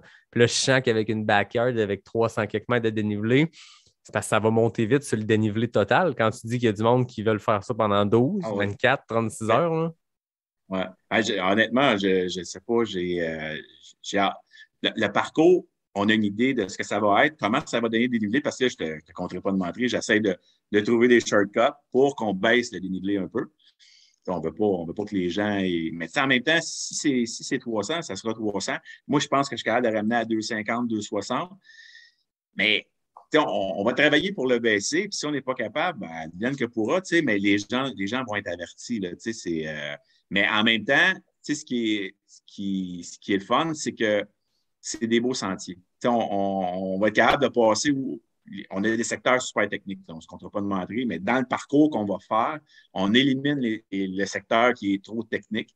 Okay. Il y a une place, là, on ne l'a pas ouvert l'année passée, mais moi, ça fait 3-4 ans que je fais le marché. Là, on travaille à ouvrir cette partie de sentier-là. Même que l'année prochaine, on va l'entailler, là, mais on se descend de l'autre côté parce que la main c'est faite chez nous, on a 1 kilomètre de crête environ. OK. On a 110 serpents, puis on a comme accès à 3 sommets qui sont sur mes terres. Puis on redescend de l'autre côté de la montagne, puis je n'ai pas encore entaillé ce côté-là parce qu'il n'y a pas d'électricité. C'est la partie qui coûte le plus cher à investir si on veut avoir de quoi. Fait qu'il restait beaucoup d'ouvrages de ce côté-ci à mettre ça 100% productif avant d'aller mettre des efforts au bord. Là, on est rendu. Fait que, puis ça, ce coin-là, tu pars pour faire, mettons, je dirais quoi, 700-800 mètres environ. Là. Ça peut te prendre 35-40 minutes là, partir puis aller. Là, à toutes les fois qu'on va jouer là-bas, on se fait avoir. C'est pas long, on descend pas, on monte. On est parti pour 2 heures, pas d'eau. On revient, on est tout mouillé.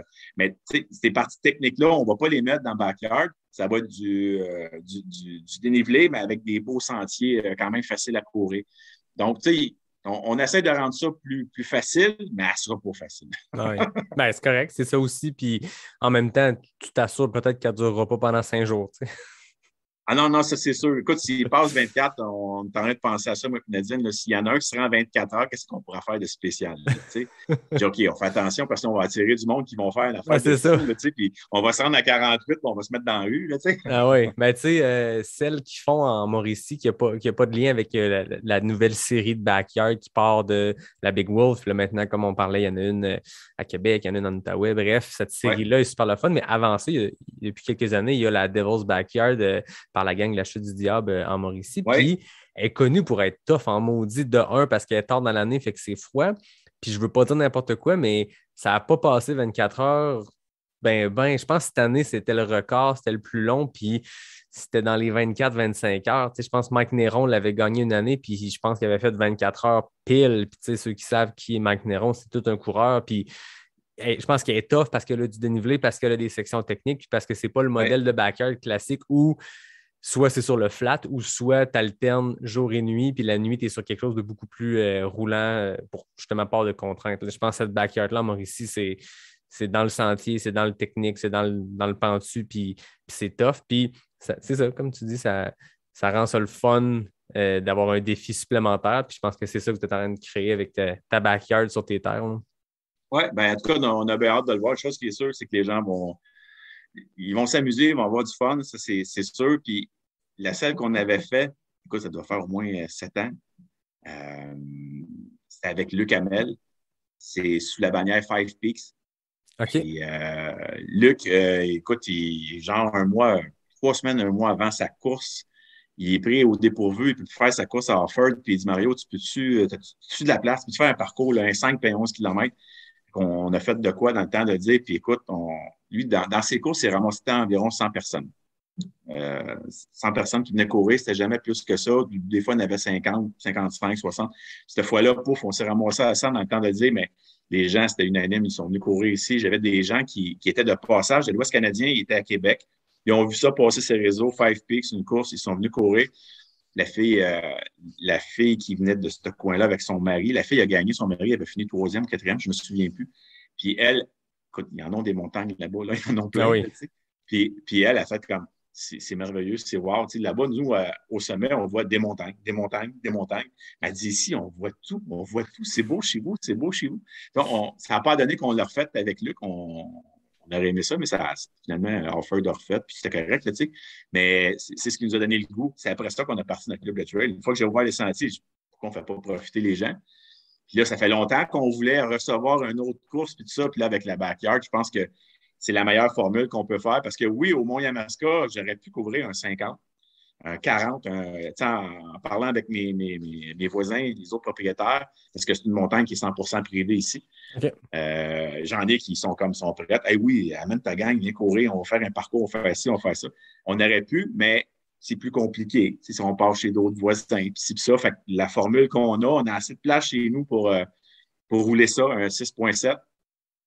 Le monde revienne tout le temps, on voit tout le monde, c'est à l'Érablière, la cabane, puis tout ça. Puis on a une belle place pour vrai. Là, ça fait que on est content d'enfin pouvoir le faire profiter. Puis si ça revient à chaque année, tant mieux. Si c'était pour dépanner, ça sera pour dépanner, mais si ça revient à chaque année, tant mieux. Puis je suis convaincu que ça va être quelque chose qui peut se refaire puis qu'on va avoir du plaisir, là, même si c'est tough. Ben oui, exact. Ça va faire, écoute, le mot va se passer, puis il y a du monde qui vont faire « Oh shit, j'ai entendu dire que c'était tough, ça ne me tente pas. » Puis il y a une méchante gang de crinqués qui vont faire « Ah ouais, il paraît que c'est tough. Je vais y aller, moi. » Ça va attirer, c'est sûr. Là. C'est sûr. Tu as une expérience aussi autour de ton érablière qui aussi crée, je veux dire, même l'aspect marketing de la chose, je reviens à ça parce que moi, je travaille là-dedans et je trouve ça le fun des histoires comme ça, c'est que c'est naturel, c'est organique. Tu crées quelque chose qui est directement relié avec ton produit, directement relié avec la clientèle de ton produit. Tu crées une expérience. Tu ne fais pas juste vendre des gels. Il y a une expérience qui va autour de ça. Il y a une histoire, il y a une culture d'entreprise, mais dans ce cas-ci, ça va plus loin, puis tu crées une expérience où les gens vont venir courir dans l'érablière qui produisent ce qu'ils ont dans leur sachet, dans leur poche, qu'ils vont prendre pendant la course. Il y a de quoi de beau là-dedans. Là. Ben, c'est clair, on le dit souvent, là, ici, là, on fait le trou dans l'érable, puis c'est nous qui le mettons dans le sachet. Là. C'est ça. C'est vraiment du début à la fin. Je ne sais pas si on va être de même encore dans 5 ans, là, de tout faire, mais pour l'instant, c'est nous qui faisons tout. C'est hot. Du début à la fin. Ça se ressent toute la passion que tu as. C'est une question que j'ai souvent avec les coureurs qui font du gros millage, qui restent motivés. C'est quoi qui les drive? C'est quoi leur élément de motivation? C'est quoi leur why? On entend beaucoup parler de tout ça. Mais toi, je te sens, oui, athlète, coureur, mais tu as quelque chose, tu as une passion sans borne pour ce que tu fais. Puis je suis sûr que tu as des semaines pas possibles, puis tu es dans le jeu, puis tu es là à te rajouter des projets parce que tu tripes. C'est quoi qui te drive de même? C'est quoi qui t'habite? C'est quoi qui fait que tu as le goût tout le temps de pousser plus loin puis de créer ces expériences-là? Écoute, je ne suis pas sûr que je pourrais mettre le doigt dessus. Je pense que, comment je pourrais dire ça? Je disais souvent à un moment donné, c'est l'érablière qui me drive. À un moment donné, j'ai dit c'est assez, il fallait que ce soit moi qui drive l'érablière. C'est pour ça que j'avais tout arrêté. Puis là, je vais driver, c'est moi qui vais conduire, là, tu sais. Puis c'est tellement rendu. On a tellement d'ouvrages avec Brix, l'érablière, que pour l'instant, je pense que c'est même plus nous autres qui drive. Qu'est-ce qui nous tient? Je pense qu'il faut aimer ça. Je pense qu'il faut que tu crois en tes idées. On se met des targets, un peu comme une course. Tu fais ton calendrier de course. Bon, ben moi, j'ai celle-là. Pour me rendre, je dois faire ça. Ben, on a comme un target, tu sais, qui c'est quoi? Je pense que notre target, c'est la retraite. Pour se rendre à la retraite, ben, on a ça. Puis, qu'est-ce qu'on avait avant? Ce qu'on avait avant, ben, on travaillait à l'extérieur, on travaillait pour un autre. On se levait le matin, on allait travailler. On se lève encore le matin, on travaille encore, mais on le fait pour nous. Il y a aussi ce qui est plus le fun, ce qui nous manque depuis les 2 dernières années, c'est le contact avec les gens. Je pense que ce qu'on aime le plus, puis on est un peu choyé là-dedans. Là, on ne va pas se compter de mentir. Là, c'est, nos passions, c'est le sirop d'érable, le sport d'endurance. Puis quand on a beaucoup de courses, on oublie la pandémie, là, on va couvrir beaucoup d'événements, puis le monde nous dit souvent, vous êtes partout, comment vous faites? Puis ça, tu sais. Chaque fin de semaine, il y a un événement. C'est facile. À chaque fin de semaine, il y a un événement. Tu peux participer à un événement. Puis, c'est pas tous les événements qui sont payants quand tu te déplaces. Tu sais. Puis, ben, tu sais, le contact avec les gens.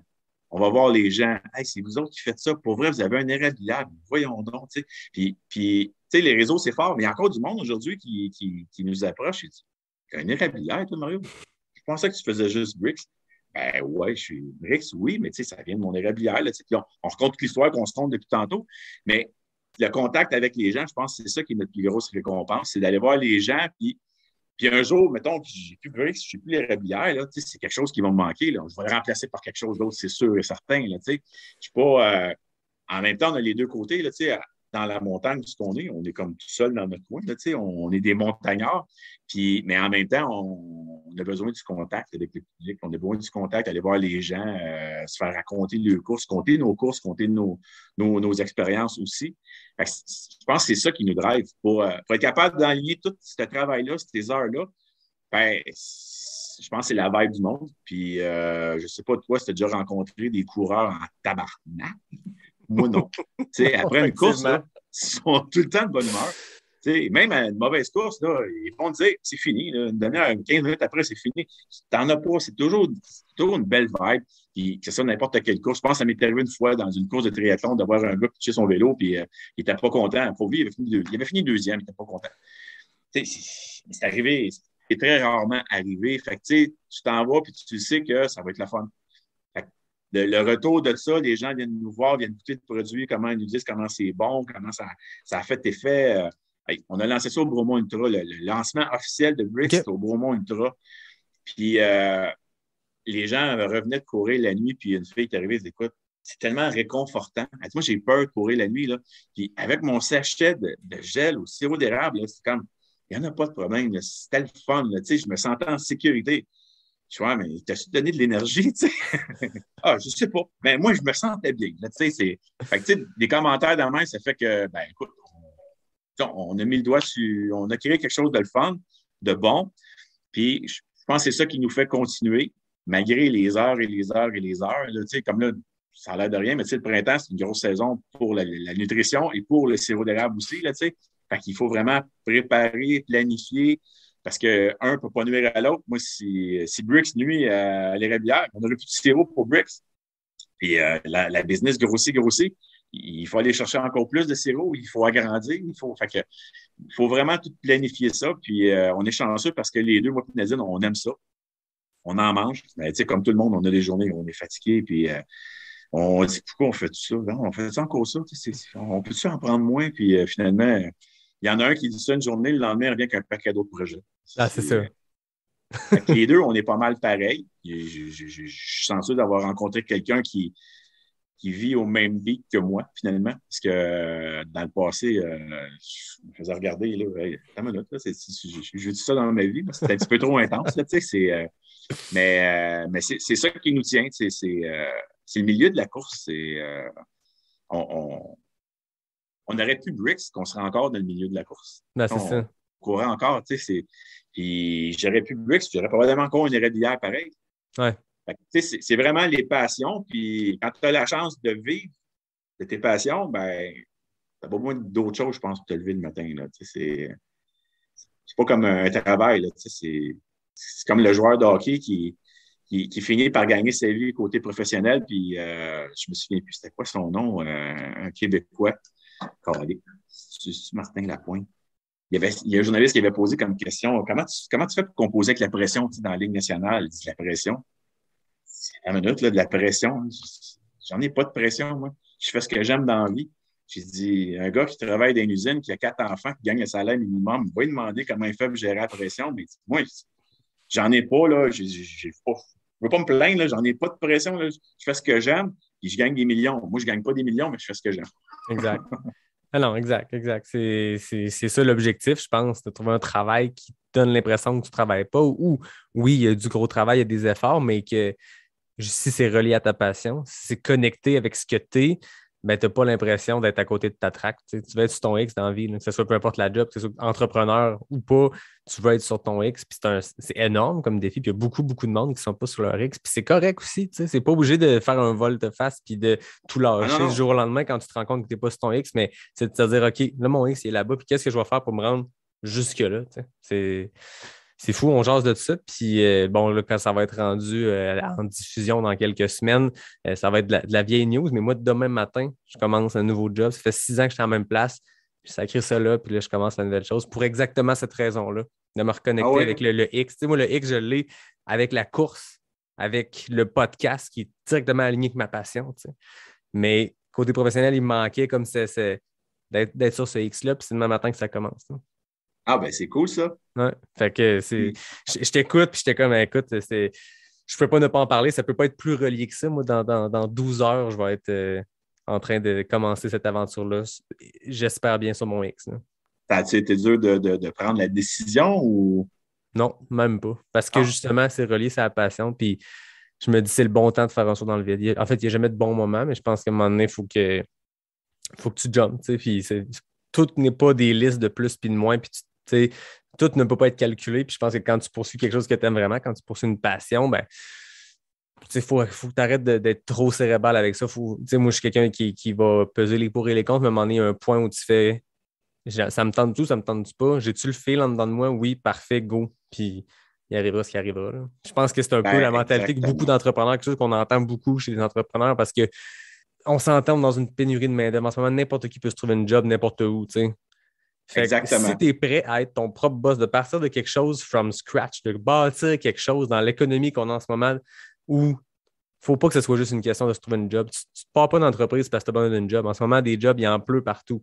Exactement. Si tu pars quelque chose, si tu es prêt à faire ce saut dans le vide-là qui est beaucoup plus grand que moi, là, je veux dire, c'est un saut dans le vide dans une entreprise que je ne possède pas. Mais quand tu es prêt à te lancer en entrepreneuriat, ça prend exactement ça. Puis je pense que c'est ça le dénominateur commun de tous les entrepreneurs, c'est la passion parce que tu ne fais pas ça pour avoir une sécurité dans le poids. Tu le fais par non, passion. non. Puis, à un moment donné, tu récoltes les fruits, puis c'est beau qu'on entend des success stories, mais on n'entend pas assez aussi l'inverse, puis c'est normal. Puis combien d'entrepreneurs se sont plantés 4, 5, 6 fois avant de trouver quelque chose puis le faire marcher? Puis tous les grands hommes d'affaires, les grandes femmes d'affaires qui racontent des histoires entrepreneuriales, c'est parsemé de fois où ils se sont pétés à la gueule, puis à un moment donné, tu apprends de ça, puis tu bâtis. Ben, c'est de l'expérience. Tu peux dire que tu t'es pété la gueule ou tu peux dire que tu t'es juste trompé puis tu as recommencé ou tu peux te mettre à pleurer. Il n'y a pas quelque chose que tu peux faire. Mais c'est comme tu dis, il faut que tu le fasses pour les bonnes raisons. Là. Tu décides de partir à ton compte. Oui, tu veux juste, en tout cas, on veut en vivre. Si tu pars avec l'idée que tu vas te mettre millionnaire, ben tant mieux, mais ça se peut que ton idée ne marche pas du premier coup pour te mettre millionnaire. Là, mais non, mais moi, depuis que je suis entrepreneur, c'est de même, là. Mais il y a des années de salaire là, que j'avais un salaire d'étudiant que je n'avais jamais repensé faire ça dans ma vie. Là, fait que, mais tu sais, oui, il y a des revenus, mais il y a des dépenses. Il y a des dépenses, des revenus. Ah, des dépenses, des dépenses. Fait qu'à un moment donné, là, tu regardes à la fin de l'année, tu dis OK, j'aurais travaillé au McDo, pas d'entreprise, puis j'aurais fait plus d'argent, là, tu sais. Ouais. Fait que, mais tu as raison, aujourd'hui, à l'époque qu'on vit présentement, il y en a d'ouvrages. C'est n'importe qui n'est pas heureux dans sa job, là, il peut avoir n'importe quoi aujourd'hui. C'est de prendre la décision puis d'y aller, mais moi, je le souhaite à tout le monde. Là. J'ai un ami qui est rendu dans l'Ouest canadien, puis il était venu me donner un coup de main ici. Puis, c'est un peu à cause de tout. J'ai décidé de lâcher ma job, puis je m'en vais triper dans l'Ouest canadien avec une job là-bas, puis il est parti là avec sa blonde, tu sais, puis il dit, je me suis souvenu d'une affaire que tu m'as dit, là, j'ai fait le saut, puis j'avais dit ça de même, je suis pas plus malheureux, là. Je suis plus heureux. Je suis pas plus riche, mais je suis pas plus malheureux, là, je suis content de faire ce que je fais, puis c'est le fun, là, fait que lui, il s'est souvenu de ça, puis il a fait le grand saut, là, il faisait longtemps qu'il travaillait à la même place, là, puis là, il est parti. En tout cas, il est parti pour un an dans l'Ouest. On ne sait pas si il est parti pour plus qu'un an, mais j'ai déjà un de mes amis qui était parti à l'époque, il était parti un an, mais il est revenu 15 ans après, là, fait que, on ne sait pas ce qui se passe dans l'Ouest, mais des fois, il y a un aimant là-bas, c'est le magnétisme, il reste là-bas. Il y a X de bien du monde qui est là-bas, je pense. Ouais. Parlant de saut dans le vide, j'ai envie de te poser une dernière question. J'ai lu dans mes petites recherches qu'en 2017, tu as fait un pas pire saut dans le vide avec Brix, avec le marathon de Montréal, où vous avez fait un saut dans le vide. Je te laisse le raconter parce que j'ai lu ça quelque part. J'ai fait, c'est malade, il faut que je parle à Mario de ça. Surtout là, 5 ans plus tard, ça va être le fun d'avoir ton input avec un peu de perspective. Là. Ça, c'était stress fois 100 000. J'en doute pas. Et, à l'époque, je connaissais Frédéric Hood, des courses gourmandes. J'ai donné un coup de main à Fred, j'ai été bénévole là-bas. Demi-marathon, des microbrasseries. J'ai aidé à l'époque à créer le parcours aussi. Je le connaissais un peu quand même pas mal. Puis, je savais qu'il connaissait c'est Dominique, son nom, Arsenault, qui s'occupe du marathon de Montréal, de la famille Arsenault, tout ça. Puis, je dis, écoute, je suis quand même mettre en contact, j'aimerais ça commanditer le marathon de Montréal. Je dis, sérieux, toi? Ben, je dis de faire quelque chose, là, tu sais, donner des sachets un peu, là. On sait tous que ces gros événements-là demandent beaucoup de sous et tout ça, là, mais moi, je commence. Je suis pas vrai, là, mais j'ai du sirop d'érable, j'ai du sachet, puis j'ai de l'huile de coude, tu sais. Fait que finalement, on parle avec Mme Arsenault, Dominique. Puis, elle met en contact avec un gars. Puis, le gars me rappelle. Puis, on se rencontre. Puis, tu sais, j'ai dit ça comme ça. Là, tu sais, moi, j'ai pas beaucoup d'argent, là, tu sais, mais j'ai mon gel, j'ai lancé. Là, il regarde l'idée. On peut se faire un échange de services. Bref, on réussit à s'entendre sur quelque chose. Puis, écoute, c'est 25 000 sachets. Là, 25 000 sachets de Brix qu'il faut avancer. Là, tu sais, ils m'ont pas acheté de sachets de Brix, les autres. Là. Non. Dis ça, là. Fait que j'ai fait comme, OK, je fais quoi, là?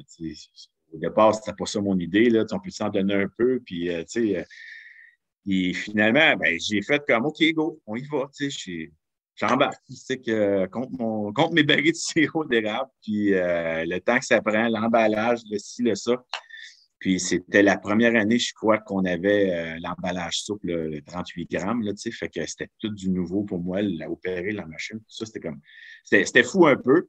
Puis, ça a été l'année où il a fait super chaud.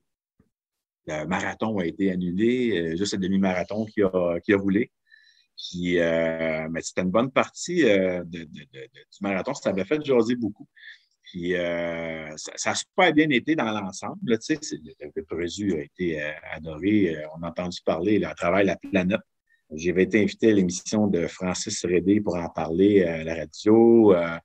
Plusieurs choses. Puis, j'étais, quand je te dis stress fois 1000, là, je pense qu'à la radio, j'avais dit des niaiseries en plus. Là, Ah ouais? comme mélangé entre les nutriments du sirop, les antioxydants. Il y avait du monde de la fédération qui m'appelait ou qui m'écrivait, me dire le lendemain, c'est pas ça, c'est ça. Je le sais, c'est quoi, je connais ça, le sirop, mais donnez-moi un break. Ah, c'est ça, c'est stressant. Là. Avec, ça se passait live avec plein de vedettes, puis tout ça, là, tu sais, puis t'as le petit cul de cabane à sucre qui arrive, puis tu sais que les autres autour de la table, là, tu sais, qui regardent. Fait que, tu sais, ouais, c'était stress fois 1000, c'était fou. Puis là, le marathon qui est cancellé à cause de la chaleur en plus, j'étais là, voyons donc, tu sais, qu'on donne 25 000 sachets. Puis la nouvelle, c'était comme on cancelle le marathon. Ouais, c'était juste la distance du marathon qui cancellait, là, qui annulait. Là. Puis ce que ça a fait, c'est que certains bénévoles ont compris qu'il n'y avait pas de course.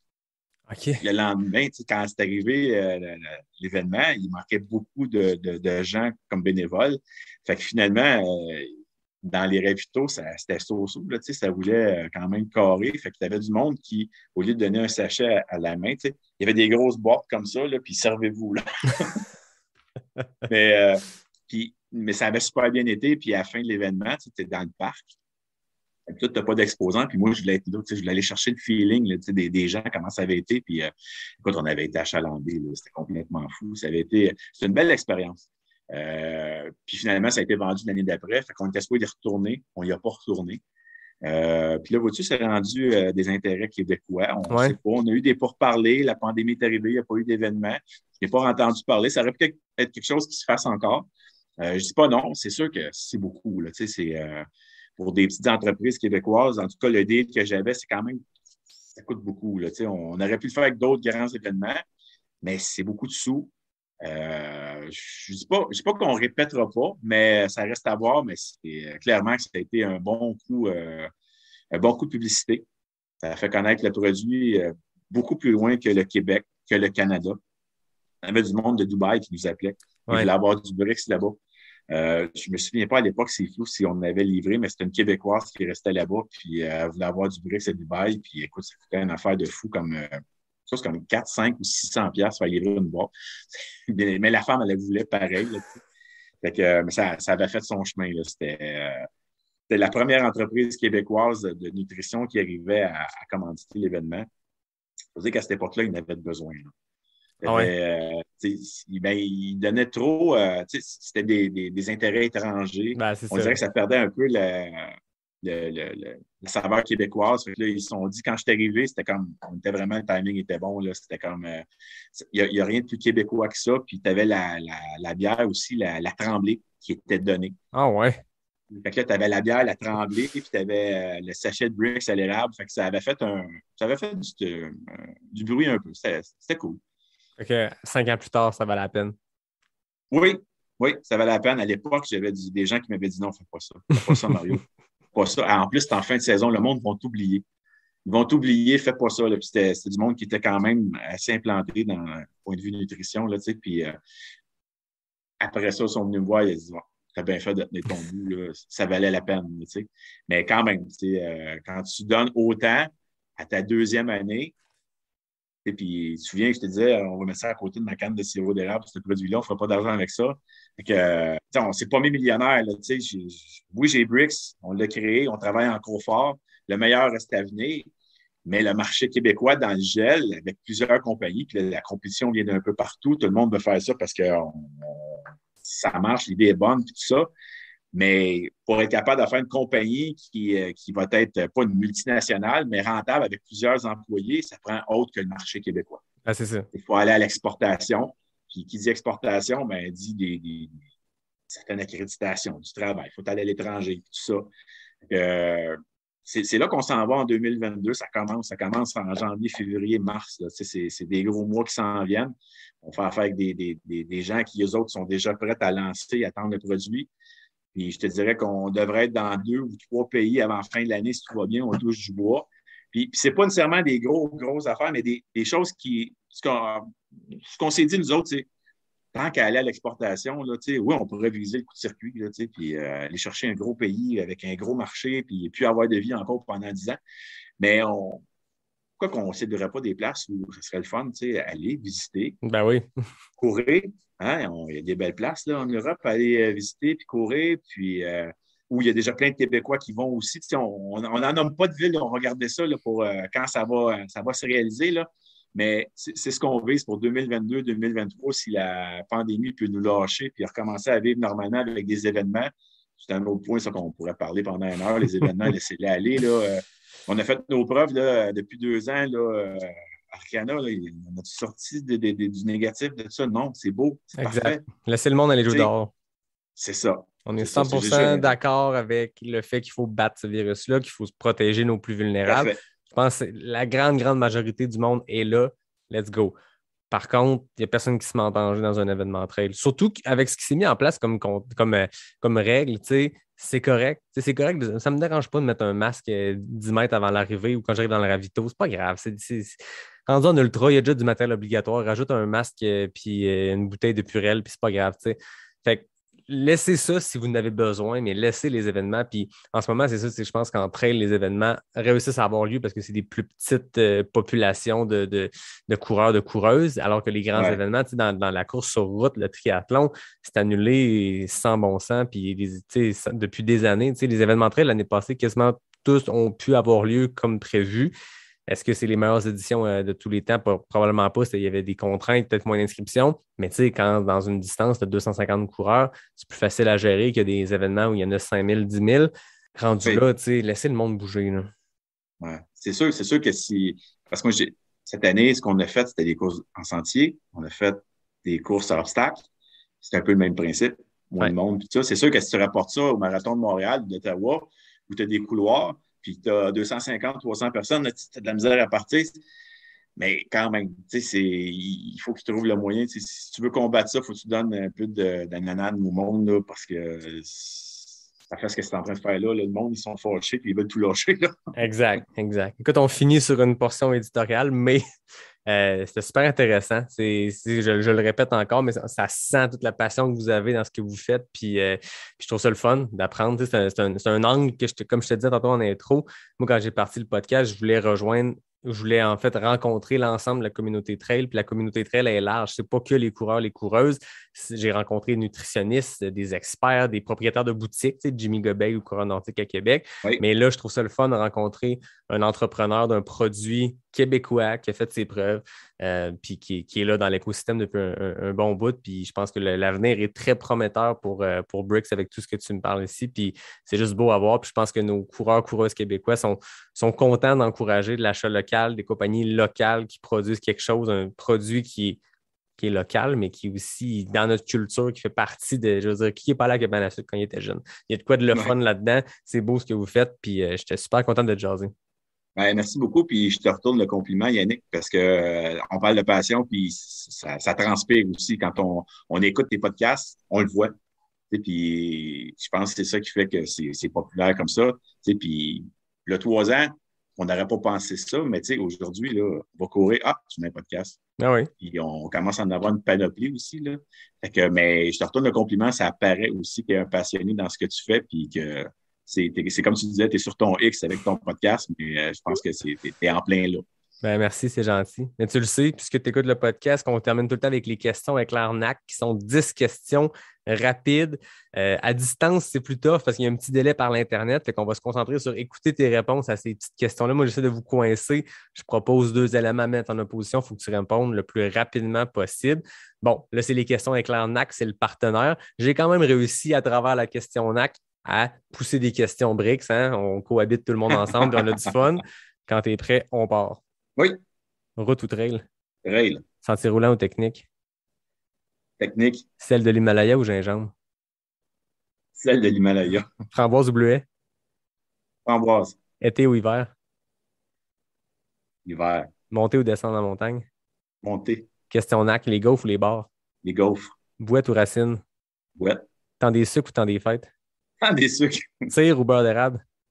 Beurre d'érable. Oh, 26 secondes. Très bon. Très, très bon, Mario. Bon. Puis là, regarde, on a l'expert en la matière, tir ou beurre d'érable, on a la réponse. On a ta préférence beurre en tout d'érable. cas. Ah, Les deux sont bons, mais beurre d'érable. Là. Sur une toast, moi, je suis un gros fan de toast le matin. J'ai mon beurre d'arachide, 11 mois et demi sur 12, mais dans le temps des sucres, il y a toujours un petit pot de beurre d'érable. Puis, je veux dire, il faut que ça reste spécial dans le temps des sucres parce que si je mangeais ça 12 mois par année, je suis plus sûr que je pourrais faire mes sorties de course parce que c'est ça, là, c'est tellement bon. Mais sur des toasts, puis même mixé, tu sais, je te parlais de celle de l'Himalaya, à quel point j'aime le sucré salé. Moi, une toast, beurre d'arachide et beurre d'érable, c'est hallucinant. C'est sûr, c'est un incontournable. Un va pas sans l'autre. Exact. Hey, un gros merci, Mario, de ton temps. Ça fait un épisode super complet. Je pense que les gens vont triper. Puis, écoute, ils peuvent juste vibrer avec la passion que tu transmets comme ça. C'était vraiment intéressant. Je suis super content de t'avoir reçu. Ben, merci de l'invitation. Puis, c'était très fun, très intéressant. Comme d'habitude, je t'amène en remerciant David Hébert qui signe le design graphique du podcast. Je remercie Fred Desroches pour le thème musical. Je remercie NAC qui est mon partenaire officiel depuis les tout débuts. Je remercie aussi les auditeurs, les auditrices qui sont là, fidèles au poste chaque mercredi matin, prêts à découvrir ou à redécouvrir un nouvel invité cette semaine. Je pense que les auditeurs, je m'attends à avoir du très bon feedback parce que là, Mario, c'était un plaisir de te découvrir, de peut-être te faire découvrir à des gens qui ne te connaissaient pas. Je m'attends à de grandes réactions positives parce que tu as quelque chose de vraiment particulier, de vraiment unique à propager. Fait que merci à toi. Je te laisse le mot de la fin. Ben, merci Yannick, puis on continue d'écouter des podcasts à chaque fois qu'on va s'entraîner. Yes, hey, ciao, bonne fin de soirée. Merci, bye. Bye.